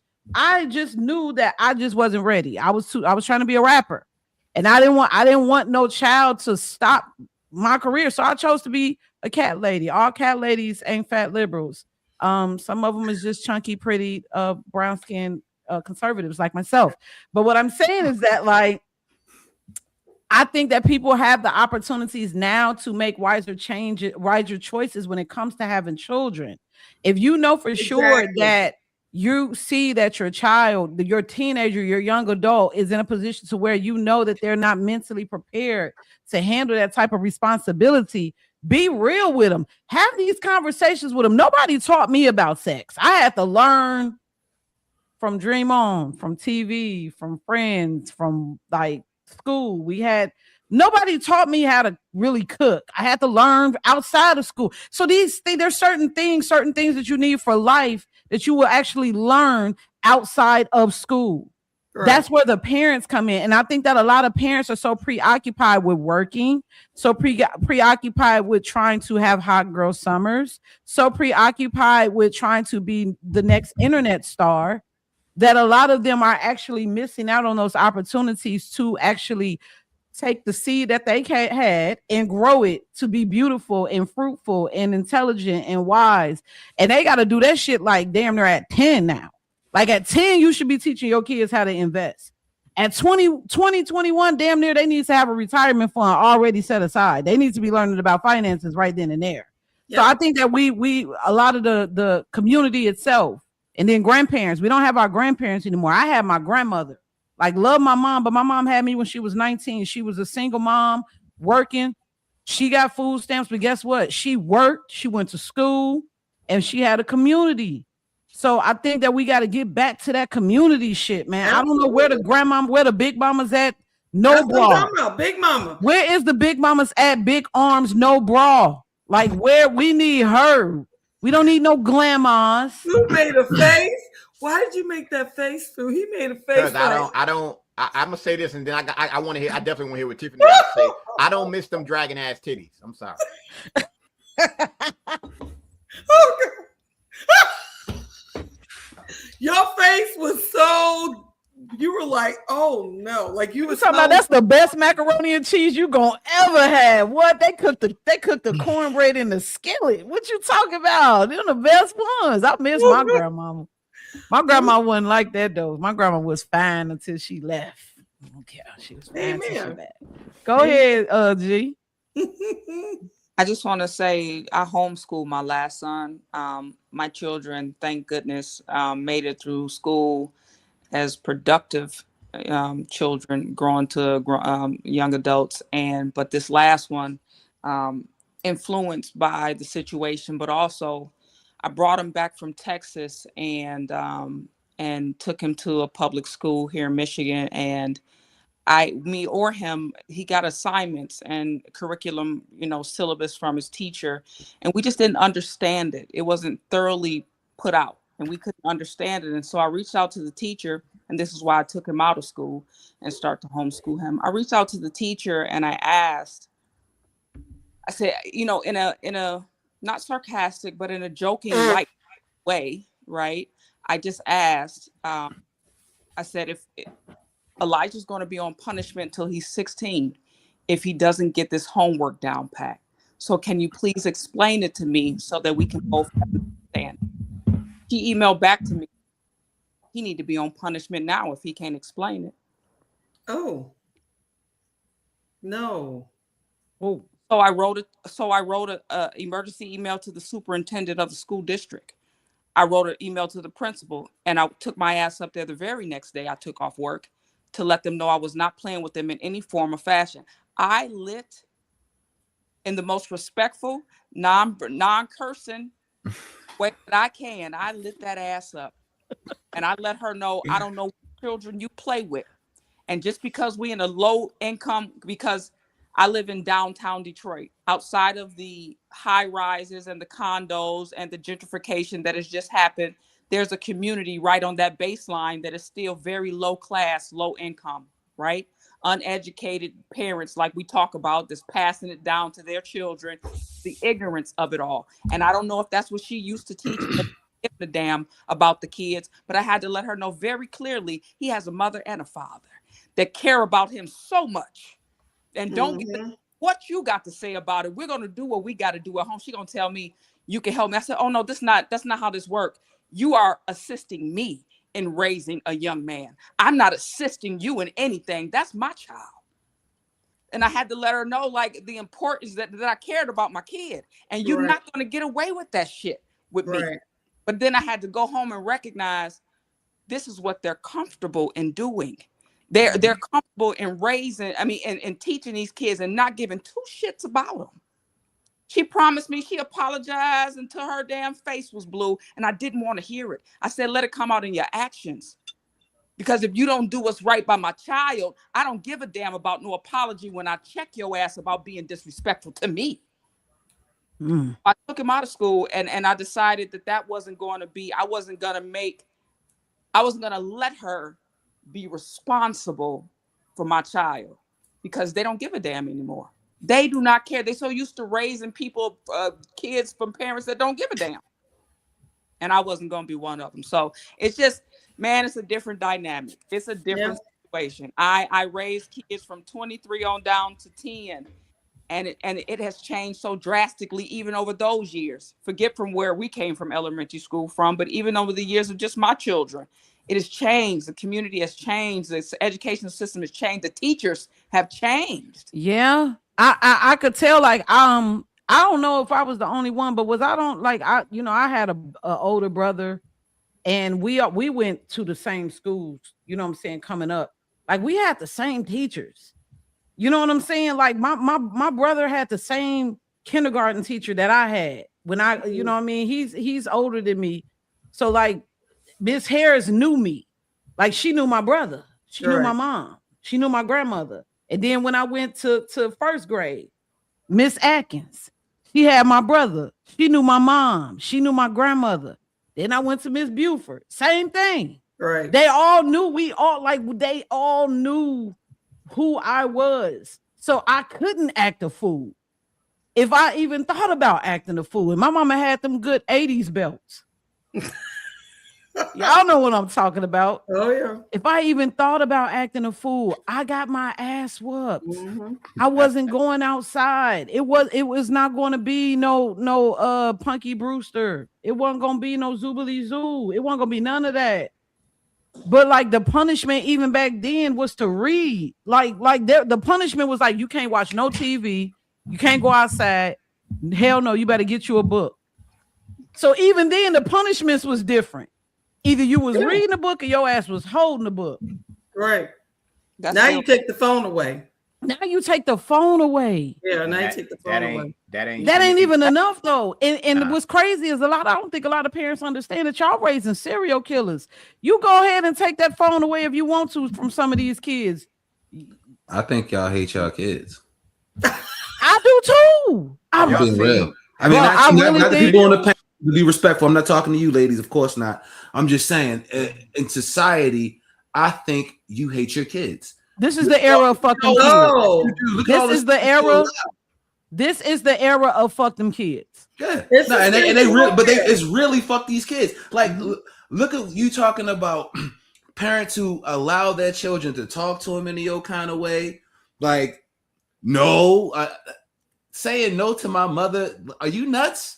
Right. I can't say no to my mother. I can't say no to my grandmother. Just little stuff like that. Or, when you look at how the lack of discipline is, when you look at how society continues to push whatever agenda it wants to push onto your children, when you stand by and you allow it to happen, I mean, either you coaching it or you allowing it to happen, right? So if you really loved your kid, wouldn't you shield them from it? If you really loved your kid, wouldn't you make sure that they had, regardless to what the school of education or board of education was doing, wouldn't you make sure that your child was educated? Wouldn't you make sure that your child knew how to read, write, arithmetic, knew about manners, knew how to treat people?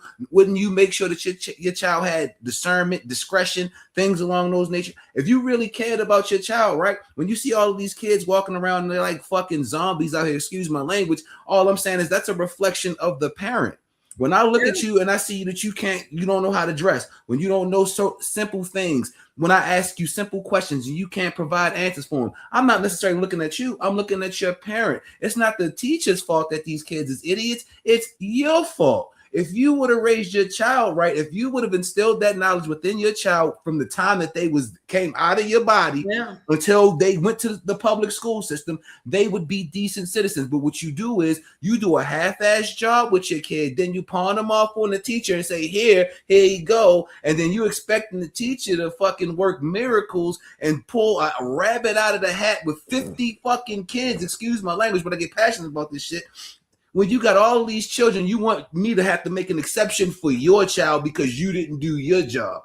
Why are you not taking care of your business? If you claim that you love your child the way that you're supposed to love your child, why are we even talking about the teacher? The teacher is there to do a job, absolutely. But you're supposed to be reinforcing and double checking, making sure that whatever the teacher is teaching you actually lines up with reality. Hold on. No. I want to address this real quick. If we're addressing the kid Yeah. situation, we have to address the fatherless situation. I didn't grow up with my dad. I didn't grow up with my father. Me neither. I didn't meet my dad until I was like damn near in my late 20s, and I found out he wasn't shit, so I never really tapped back in. So no. Well, no. No, hold on. Okay. No. We need to address the lack of accountability. Period. It don't matter if it was just raised with if the mother raised the kid by their damn self. Because yes, we know that there's situations to where a parent may be with another parent and they might break up, they may split up. That's where co-parenting come in. And then sometimes, truth be told, a lot of these mothers even make that shit hard.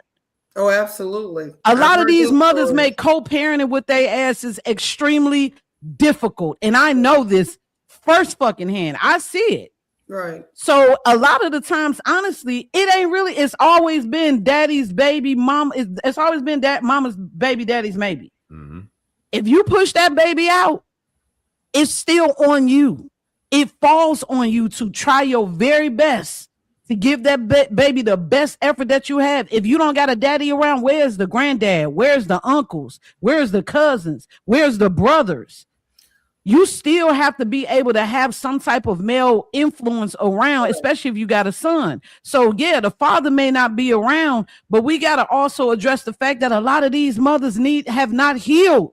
They have not healed from shit that has happened to them as kids. And they have passed that shit down from generation to generation. And then the first thing that they want to do is they want to blame the father. Yes, we get it that their fathers are not in the household as much as that. And sometimes it's not because it's not their fault. It could be the father died. The father could have went away. They probably didn't work out. That's a whole nother situation. But what about the fact that there's an influx of women who are fucking men that they don't plan on being with? Right. They just sleeping with men. And then they're getting pregnant out of that. So to your point about that, because there's a couple things I wanted to just say real quick. First, I grew up with my dad. He died when I was 11, but I had two older brothers who kind of stepped in and were daddy 2.0. I believe fathers do matter. If you don't have your dad, absolutely you need to have male influence around you, because regardless of whether you're a boy or a girl, because I think men have a different take on life than women do. And while women, we nurture, we're supposed to be, emotional protection and all that. Men teach you discipline. Men teach you how to not be bullied. Like my father was very specific with me about a lot of that. They teach you how to be respectful, but how to stand in self-respect and not allow people to treat you any kind of way. My father was really big on that. But to also not having a dad, my grandmother, I have 4 uncles. 1 died. 3 of them were married. 2 of them had children. None of them went to jail. None of them did any of the crap that you could see what people do, because she cared about them being men. And I think the other thing is, if you don't have the father in the child's life, you have to be intentional about how that child's going to be raised. And what I see on social media, because I don't know these people, is that some of these mothers are more interested in these sons being like their little bestie or whatever. Or being, like their little, or, well, I wanted a girl, so I'm going to put him in heels. And it's like, so you're playing all these. I've seen so many videos of that.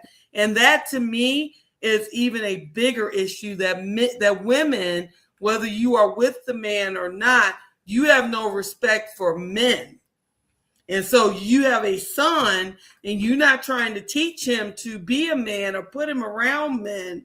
If the father's not around, you just going to have him do all this crap. And then he grows up and now he's a female version of you. Can I ask y'all a question? Hold up, Mark. Okay, go ahead, Tiff, because Tiff was going to say something. I just want to piggyback of what Mark said, what he said, because a lot of these mothers that get out here and say, "Oh, I love my kids," but have no conflict resolution skills. They see you arguing with everybody in the dang on street. Right. They hear you listening to all the rap music and all the disrespectful things you can put in your ears and put on your eyes. They see you twerking. You got men in and out of your home. You smoke weed in front of them. You're drinking every Thursday night and Friday night and Saturday night and Sunday morning, all the time in front of your children. You're not setting an example. Don't say you just love your kids. Exactly. You're actionable with that. Exactly. And the person, don't do it in secret, because that don't work either. Kids see everything. They know more than you think they know. So it's not just about loving your kids or saying you love your children. You have to take a real magnifying glass and look at yourself. Exactly. And showing them, because you'll be quick to you get lettuce on your sandwich. You quick to call somebody a bitch in the drive-through. Come on now. Exactly. Come on now. And that's not conducive in creating the person that's going to lead the rest of this world. You have to create leaders, not followers, not workers, not over sexualizing women, not creating drug dealers and hip hop artists. Fuck that. Man, what you just said, real quick though, but like I saw a comment real fast.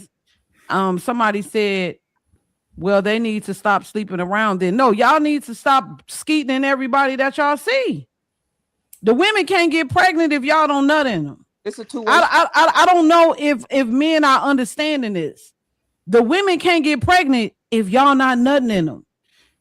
that like it's kind of like it's 1 + 1 = 2. If you know, it's at this point where we're in such an amazing time. No matter how negative it may be out here, we still are in an amazing time where like you could access anything on anybody. You could pull up a person's whole medical chart on my chart and check and see where they at. If you see that they taking Zoloft or Caplyta or some shit like that, if you go to somebody's house and you see that they got medicine and shit in their cabinet, you better take a screenshot and look and see what that is to make sure you're not dealing with a mental patient. Right. It's a lot of crazy people attached to some beautiful faces, some beautiful bodies. Okay, one too. Diseases, especially if you up there in Chicago. Hey, I know y'all got an influx of a lot of immigrants out there in Chicago, and y'all see the little Hispanic ladies and women. Y'all see the little Hispanic men, and y'all like, oh, I got me a little. Yes, muchacho, I'm gonna slide in you with no condom. I see. Yes, papi. Yeah. And guess what? They got a very bad situation right now when it comes to HIV out there. When it comes to the Latino community, the immigrant community, and I'm not even shitting on Latinos in general because we know that this is something that's going on in every community, especially ours. But what I'm saying is that like, y'all not really taking responsibility for the fact that y'all put y'all penises in anything they got a fat ass and tell you that they will let you. So the same way that you saying that they need to start sleeping around, y'all need to be careful about how y'all spilling y'all seeds. And that's all I got to say about that. It proves it's the breakdown. Everything is the breakdown of community. It's a systematic play that they put out there to break all of it down. Every single piece of it. If you're a teacher and you just took the job because it's a job, that shows it's not meant for you. If the system is taking fathers out of the home, that should tell you something. If you have women that aren't willing to seek out the positive male figures just to even speak to them, that's all because like I said, I always go back to respect. I've been cussing since the 2nd grade. I'm not afraid to say that. But the adults around me, they didn't know that. I wasn't cussing out teachers. I wasn't going around as any adult, well, fuck you. I wasn't doing that because it was still a respect factor. That dynamic is gone now. But here's the crazy thing. I know y'all probably catch this. Y'all do realize these kids don't test everybody. I've never been tested by a kid. I know damn well Tiffany hasn't. Because it's an energy that we put out, and what you mean test? They come up and talk to you sideways. I swear to you, I've never had that issue. Never had a young person try me. Never. I've never had an issue. Me either. Yeah, That's I, right. I, You know and I what? used to Wait work. a minute. Wait a minute. used to work in I can daycare honestly- some one years. time, I was a substitute teacher at Westside High School, and I'm just going. I said, look, y'all can do whatever y'all want. Just be respectful and don't get loud. One kid tested me. Mind you, I'm probably with the same size, maybe a little smaller than this. I proceeded, because he kept getting loud. I proceeded to walk to his desk. I picked him up in the desk and moved him to the back. Who you think you are? You don't know. My father. I said, my man, go get your father. I don't care. Whatever. Like, but I checked, and from there, no issues. That's what I'm like. To me, that's what's missing. Yep. Respect goes a long way. And if you're a parent and or an adult not teaching that, mainly because you don't even know what the fuck that shit is, that's why we're in the situation that we're in. The same way when I talk about government, part of the reason why we're in that is because the people who are in charge in government, they were picked on as kids. This is their get back because they don't know. And this is what we deal with.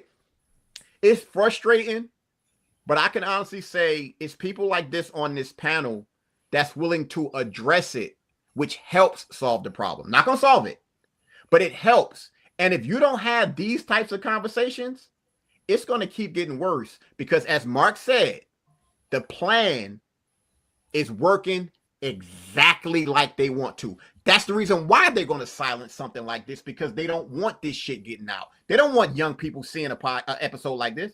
Hell no. Of course not. Because it's influence. These children, if they're the future, it's our responsibility to make sure they actually have one. And it starts with little stuff like this. Small things. Listening to Rebecca, if I had a child, I would want to send my child to whatever curriculum they got at that school, because that's type of shit where they can actually learn. Right. That's what I'm talking about, not the bullshit. I wish a huge shout out to that father that went to that school and they had his son dressed up like a little girl. Massive respect. He went off. I have so much respect for him when that shit happened. Thank you. That's what we have. Like the fact that we in times we saying respectfully, fuck all that shit. Right is right and wrong is wrong. Right. You ain't supposed to be teaching that to no damn kid. I wish I would. If I found out at my little cousin's school they had some I gotta say the right word so it don't mess up. Some man boys reading to my nephew, my little cousin, or something like, oh, man, you out your mind. I would go off. And after I go off, I'm going straight to the school board. Absolutely. I totally check them. Yeah. They're the ones that have that power. Check them. Exactly. You are that was my issue about gender studies, because when you are sitting here pushing gender studies, these kids can't read, these kids don't know math, these kids can't critically think to write. These kids don't know biology, they don't know science, but you're going to teach them about identity and gender for what purpose? Because you're trying to create another generation of people who support all of that. And, as far left as I've gone, is same-sex marriage. That's it. Yeah, that's where it stops for me. Yes, that's it. But what I also recognize in all of this is that there are a lot of, and I follow them, there are a lot of people in the LGBT community who are against this stuff as well. Oh, I know. So there are a bunch of them. And so my question is, why is it the heterosexuals support this nonsense when gay people know what's wrong? Nah, Rebecca, that's the thing. You just said a mouthful, because the system uses that group with identity. Yep. And the people that's in that collective, they not for that shit at all. Because to me, if they were traumatized, why would they want to do that to somebody else? That's not talked about.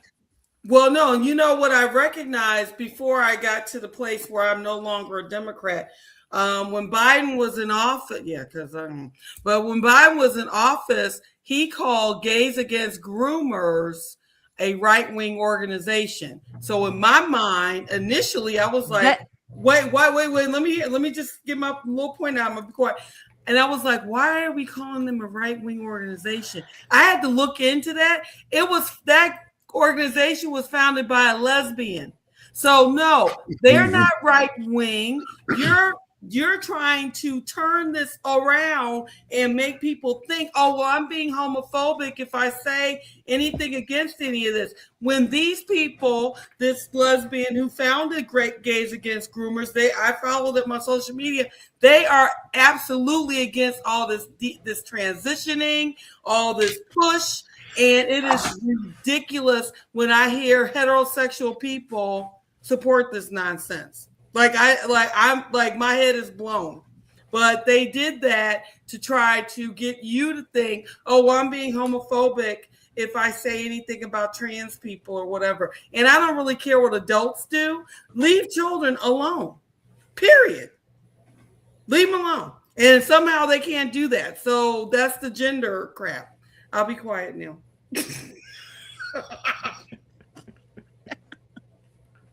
Can I say something controversial?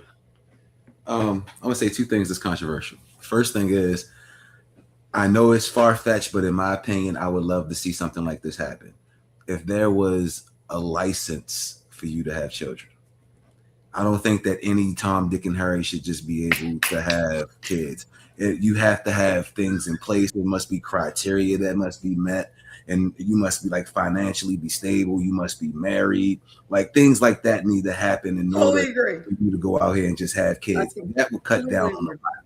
And then the next thing, the thing that probably is even more important than the first thing I just said, I believe that there should be an aptitude test or a civics test in order for you to be able to vote. In order for you to have your citizenship, instead of you just being born here and you're a citizen and you get these rights.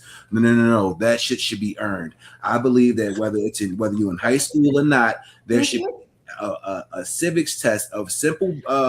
Matter of fact, the same exact civics test that they have to pass to get their citizenship should be the same test that all of us take, because nobody should be able to come into our country and know more about our country. Exactly. If you fix the situation where you can control the voting, then you can control a lot of this bullshit that continues to get pushed by all of these politicians, because then you can put in place who you want to have in place, because you'll have people who are actually intelligently going to the voting booth instead of just going down there because, oh, he sound good or he look good or I don't like him because he rolled with Trump. Like the dumbest shit in the world is what we tell ourselves when we're on our way down to the voting booth. 92% of black women voted for Kamala Harris. And I'm not even going to denigrate Kamala Harris. If that's who you wanted to vote for, if that's who you want to vote for, then that's fine. But what I will say is, think about how damning that is. 92% of the same exact people voted. You're telling these people how to control you, and you don't even realize you're giving away your power. You're telling them exactly that Megan Thee Stallion, Cardi B, and all of these other little trinkets that they send out there,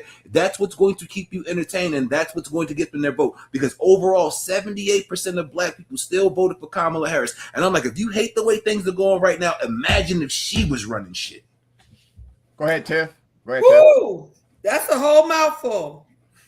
I was just gonna say, behind Mark, you so yeah, I love where you come from all the time, but we got to remember that God is in control of the babies that come, right? So, and they could come through any means of situation. They could be the next president. They could be the next person to find a cure for cancer. It don't necessarily, because I know some fucked up married, got they shit together people, right? That believe in ideologies that's just totally off the fucking wall, and they can't wait to raise most of these people that's changing these children into another sex are married, well off to do affluent ass people. So exactly. We have to be careful. Let God do his work as far as the babies coming. But I damn sure believe we damn sure need a test before your ass can vote.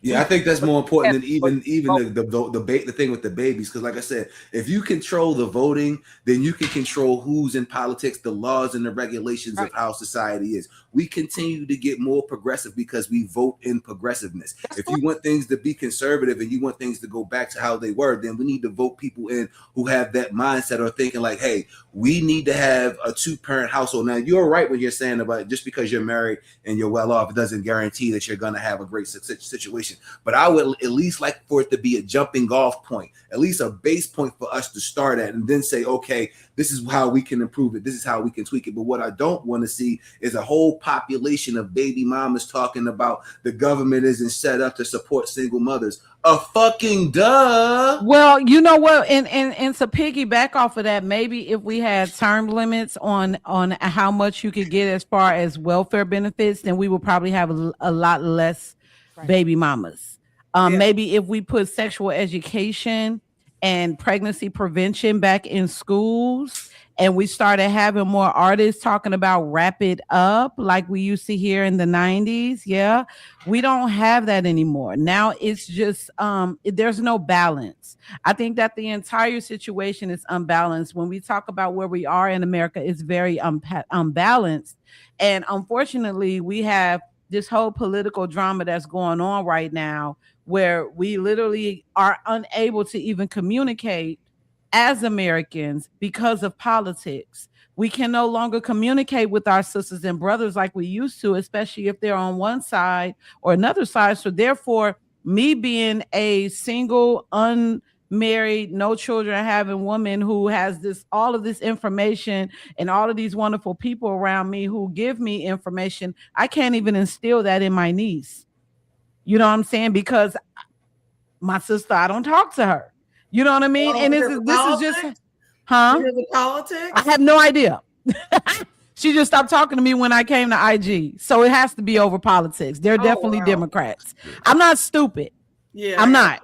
I got you. You know what I'm saying? 1 minute we're talking, and then when I come over to IG and my page is blowing up and people are seeing what I'm about, seeing what I talk about, now I don't talk to y'all no more. So it's 9 times out of 10, it's over politics, and that's all cool. When you're ready to come back home, I'm going to still be here to embrace you and love you with open arms. But y'all stupid right now.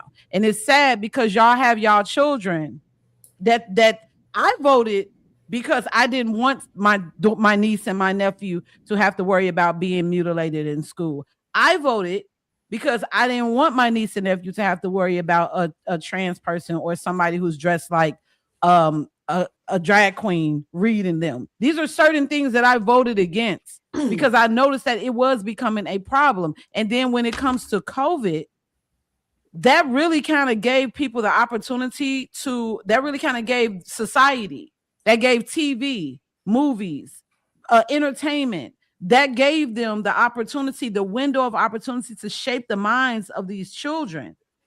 And I don't think a lot of parents even understand that. Even if you think about how many people do you know right now who had kids during that time, and they either one or two of them kids is probably either nonverbal, autistic, or have behavior problems. Yep. I don't know how many. I mean, like, seriously. Everybody don't see the fact that, like, right now we are under siege as a country, and they're coming for y'all kids first. They coming for the kids. See, I have this, and I'm gonna land my plane because we about to get ready to get up out of here. But I really have this thought process that Alzheimer's was created so people from the silent generation would not remember the shit that they went through. Oh, seriously. Okay, I never heard that.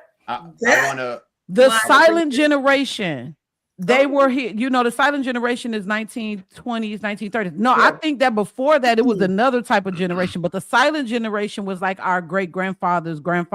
So they were around during the Depression and the Holocaust, and they seen the change of events that took place in the 50s and the 60s. Then you have the boomers. You know what I'm saying? And a lot of people blame so many things that's going on right now on the boomers because the boomers were the last generation that actually reaped the benefits of certain things that we no longer have at our fingertips. It ain't their fault. You know what I'm saying? But that's just kind of really how it is. Then you got Gen Z, Gen X, millennials, then Gen Z. So I think that literally your children right now, they're trying to breed a whole new group of workers that are going to comply.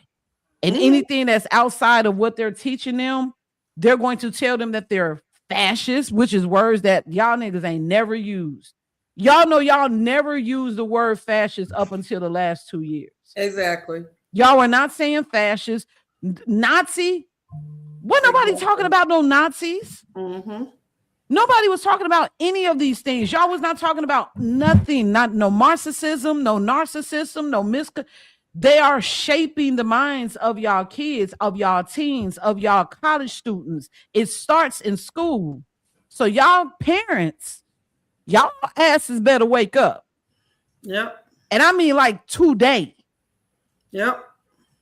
Or you gonna wake up and you gonna have the Menendez brothers as your kids. And I'm just being honest. Y'all raising some serial killers.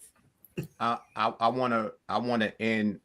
The last thing I want to say is, if you are a teacher and or a school and you have these children going out to protest, you should immediately be fired. Because it is not your job. It is not your job to have, number one, to be teaching them that. That's for their parents. Number two, in the political climate of 2026, you are putting those children in danger because anything can happen. And then you're going to be responsible for that.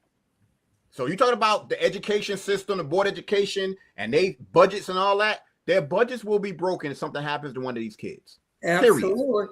So no matter how young they are, I've seen these videos, whether they're high school kids, and I got a video, I got to send it to Tiff and Shannon, where they were out there interviewing some of these kids at these protests. They probably don't even know what they do. It's an embarrassment to hear what they have to say. Yeah. Showing in that school system, they aren't learning anything. Right. I'm talking about it's bad. So we talking about something like that, and the fact that these children cannot read, cannot write, and cannot do simple math, and they changed the math too. Like, what the fuck?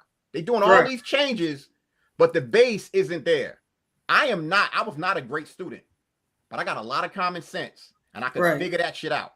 Right. They aren't doing that now, and that's, to me, it's just very, very, very dangerous. No, because you can be intelligent, but you can also be ignorant and stupid. Yeah, absolutely. And they're teaching that, and that's bad. And when I heard that some liberals said that math was racist, I'm like, oh Lord, what? And I'm not single. I didn't mean to say that. I know my man is watching. Clean it up, sis. Clean it up. I'm not single. I'm just not married. Not yet. Okay. Not yet. Not yet. Okay, real quick. And then I'm gonna let y'all finish because I wanted to just say this real fast. The integration experiment has failed us miserably, but worked brilliantly in their favor as planned. I think you need to understand that we were integrated centuries ago, like decades ago. This whole little black and white separation thing that came at the turn of events that we're talking about. So this is one of the reasons why we're trying to like move away from just talking about just black and white, because it's affecting all of us right now. There's dumbass white kids just like they're dumbass black kids. Okay. Yep. I seen a white girl had to call her daddy about how to count out 97 cents. She didn't know what the small things were. I just posted a video, sis, where a white kid could not even tell time on a car, on a clock. I seen Americans say that it was only 9 numbers on the clock. Wow. Pardon me. Okay. This was good. I had a good time with y'all. So what happens at 10 p.m.? Exactly. What about what happened? She said it's only 9 numbers on the clock. So what happens at 10 p.m.? I don't know what the hell he was counting. Maybe I don't know what. It was just I was shocked. What happened? Woo. Anybody got to say? Well, I know that Food just said something. Co-host, anything else? Unapologetically, G. I am inclined to say, please love yourself first. And then you can love your children better. Exactly. And then you can help your children heal from whatever this world or this government has in store for them. And if you can possibly, if it's in your realm of just patience, homeschool your kids, take them out the public school system. Heal the world, make it a better place. Oh, wow. Okay. For you and for me and the entire universe. Amen. Yes. Well, I wanted to just say thank you for inviting me. I appreciate it. Thank you for coming. Yeah, I appreciate it. And I agree with what you said. Tiffany, that's your real name? Unapologetic. Okay. Yeah, I agree with what you said. The healing, we need to heal. We need to heal and be very intentional with our children and not leave our children at the devices of other people and whatever that looks like, be it homeschool, be it you be at school, be it whatever. You have got to pay attention to your children. You absolutely do. And I guess my last thought is all change is not good change. And sometimes you have to think about why you're changing. And so when I look at myself, because I was in my 20s, it was the 1980s, 1990s. When I look at what is happening now in terms of racism and all that, I did not grow up hearing the level of racism that I do now. It is almost like we're back to 1960, whatever. It is very weird to me. And I feel like we have to come to a place where we decide that what we see on social media, we are more intentional with what we listen to. Because the propaganda machine out here is in full force. Rebecca, do me a favor and be mindful of your verbiage. It's not racism, it's ignorance, and that's just people. Well, ignorance. Okay. That's what I'm saying. You got to be careful because they've hijacked that word. Be very, very careful. Well, that's true. There's some ignorant motherfuckers out here. Don't fall into that trap. That's okay. I stand corrected. Thank you. The ignorance out here is like a perpetual loop, and so conversations like this are really important to try to break into the nonsense that's out there, because there's plenty of nonsense out there. So I appreciate what you do. I thank you for having me. And I enjoyed it. Hopefully I offered something. I'm old, so. You ain't old, girls. You vintage. You got to say you vintage. You not old. Well, I'm 61, so. You look damn good. Black don't crack unless you smoke Thank it. you. Unless you what? Unless you smoke it. Oh, no. I don't smoke, so thank you. So then you gonna stay dark and lovely. Okay, we gonna try. I know that's right. Go ahead, Mark. What you got to say? I know you gonna end it off. What I would like to say is today's conversation should be a moment for introspection. And since you used the Michael Jackson reference, I'll use one myself. I'm starting with the man in the mirror. Amen. If you want change in the world, you must be the change that you want to see in the world, right? So I can't tell you to get your house in order, and my house is not. So I would just tell each and every person out there who is listening or who may run across this podcast, get your own house in order, right? When you're on an airplane and they tell you the instructions about what to do in the case of emergency, they say put your own mask on first before you try to help somebody else. So all I'm saying is clean your own house, and that means your children included. Take care of what you're supposed to take care of, and the world will take care of itself. I love y'all. Yes. Peace, love, and all of that. That's all I gotta say. I don't know. It's time to go. It's time to go, y'all. It's time to go. Yeah, Thank you so much. I had a great time with everybody. We went a little bit over, but it's all good. Thank you, everybody who came and checked us out. Make sure you all share, subscribe, like, comment, all of that. We here every Monday at 5 p.m. Eastern Standard Time, and we will see you all next time, everybody. Thank you so much to my guests, Rebecca, to Mark, of course, my co-host, Food and Unapologetically G, and I'm your girl, Shannon Nicole, and we out. Peace. Thank you. You are so welcome, y'all. Bye. Shannon Nicole, where Coach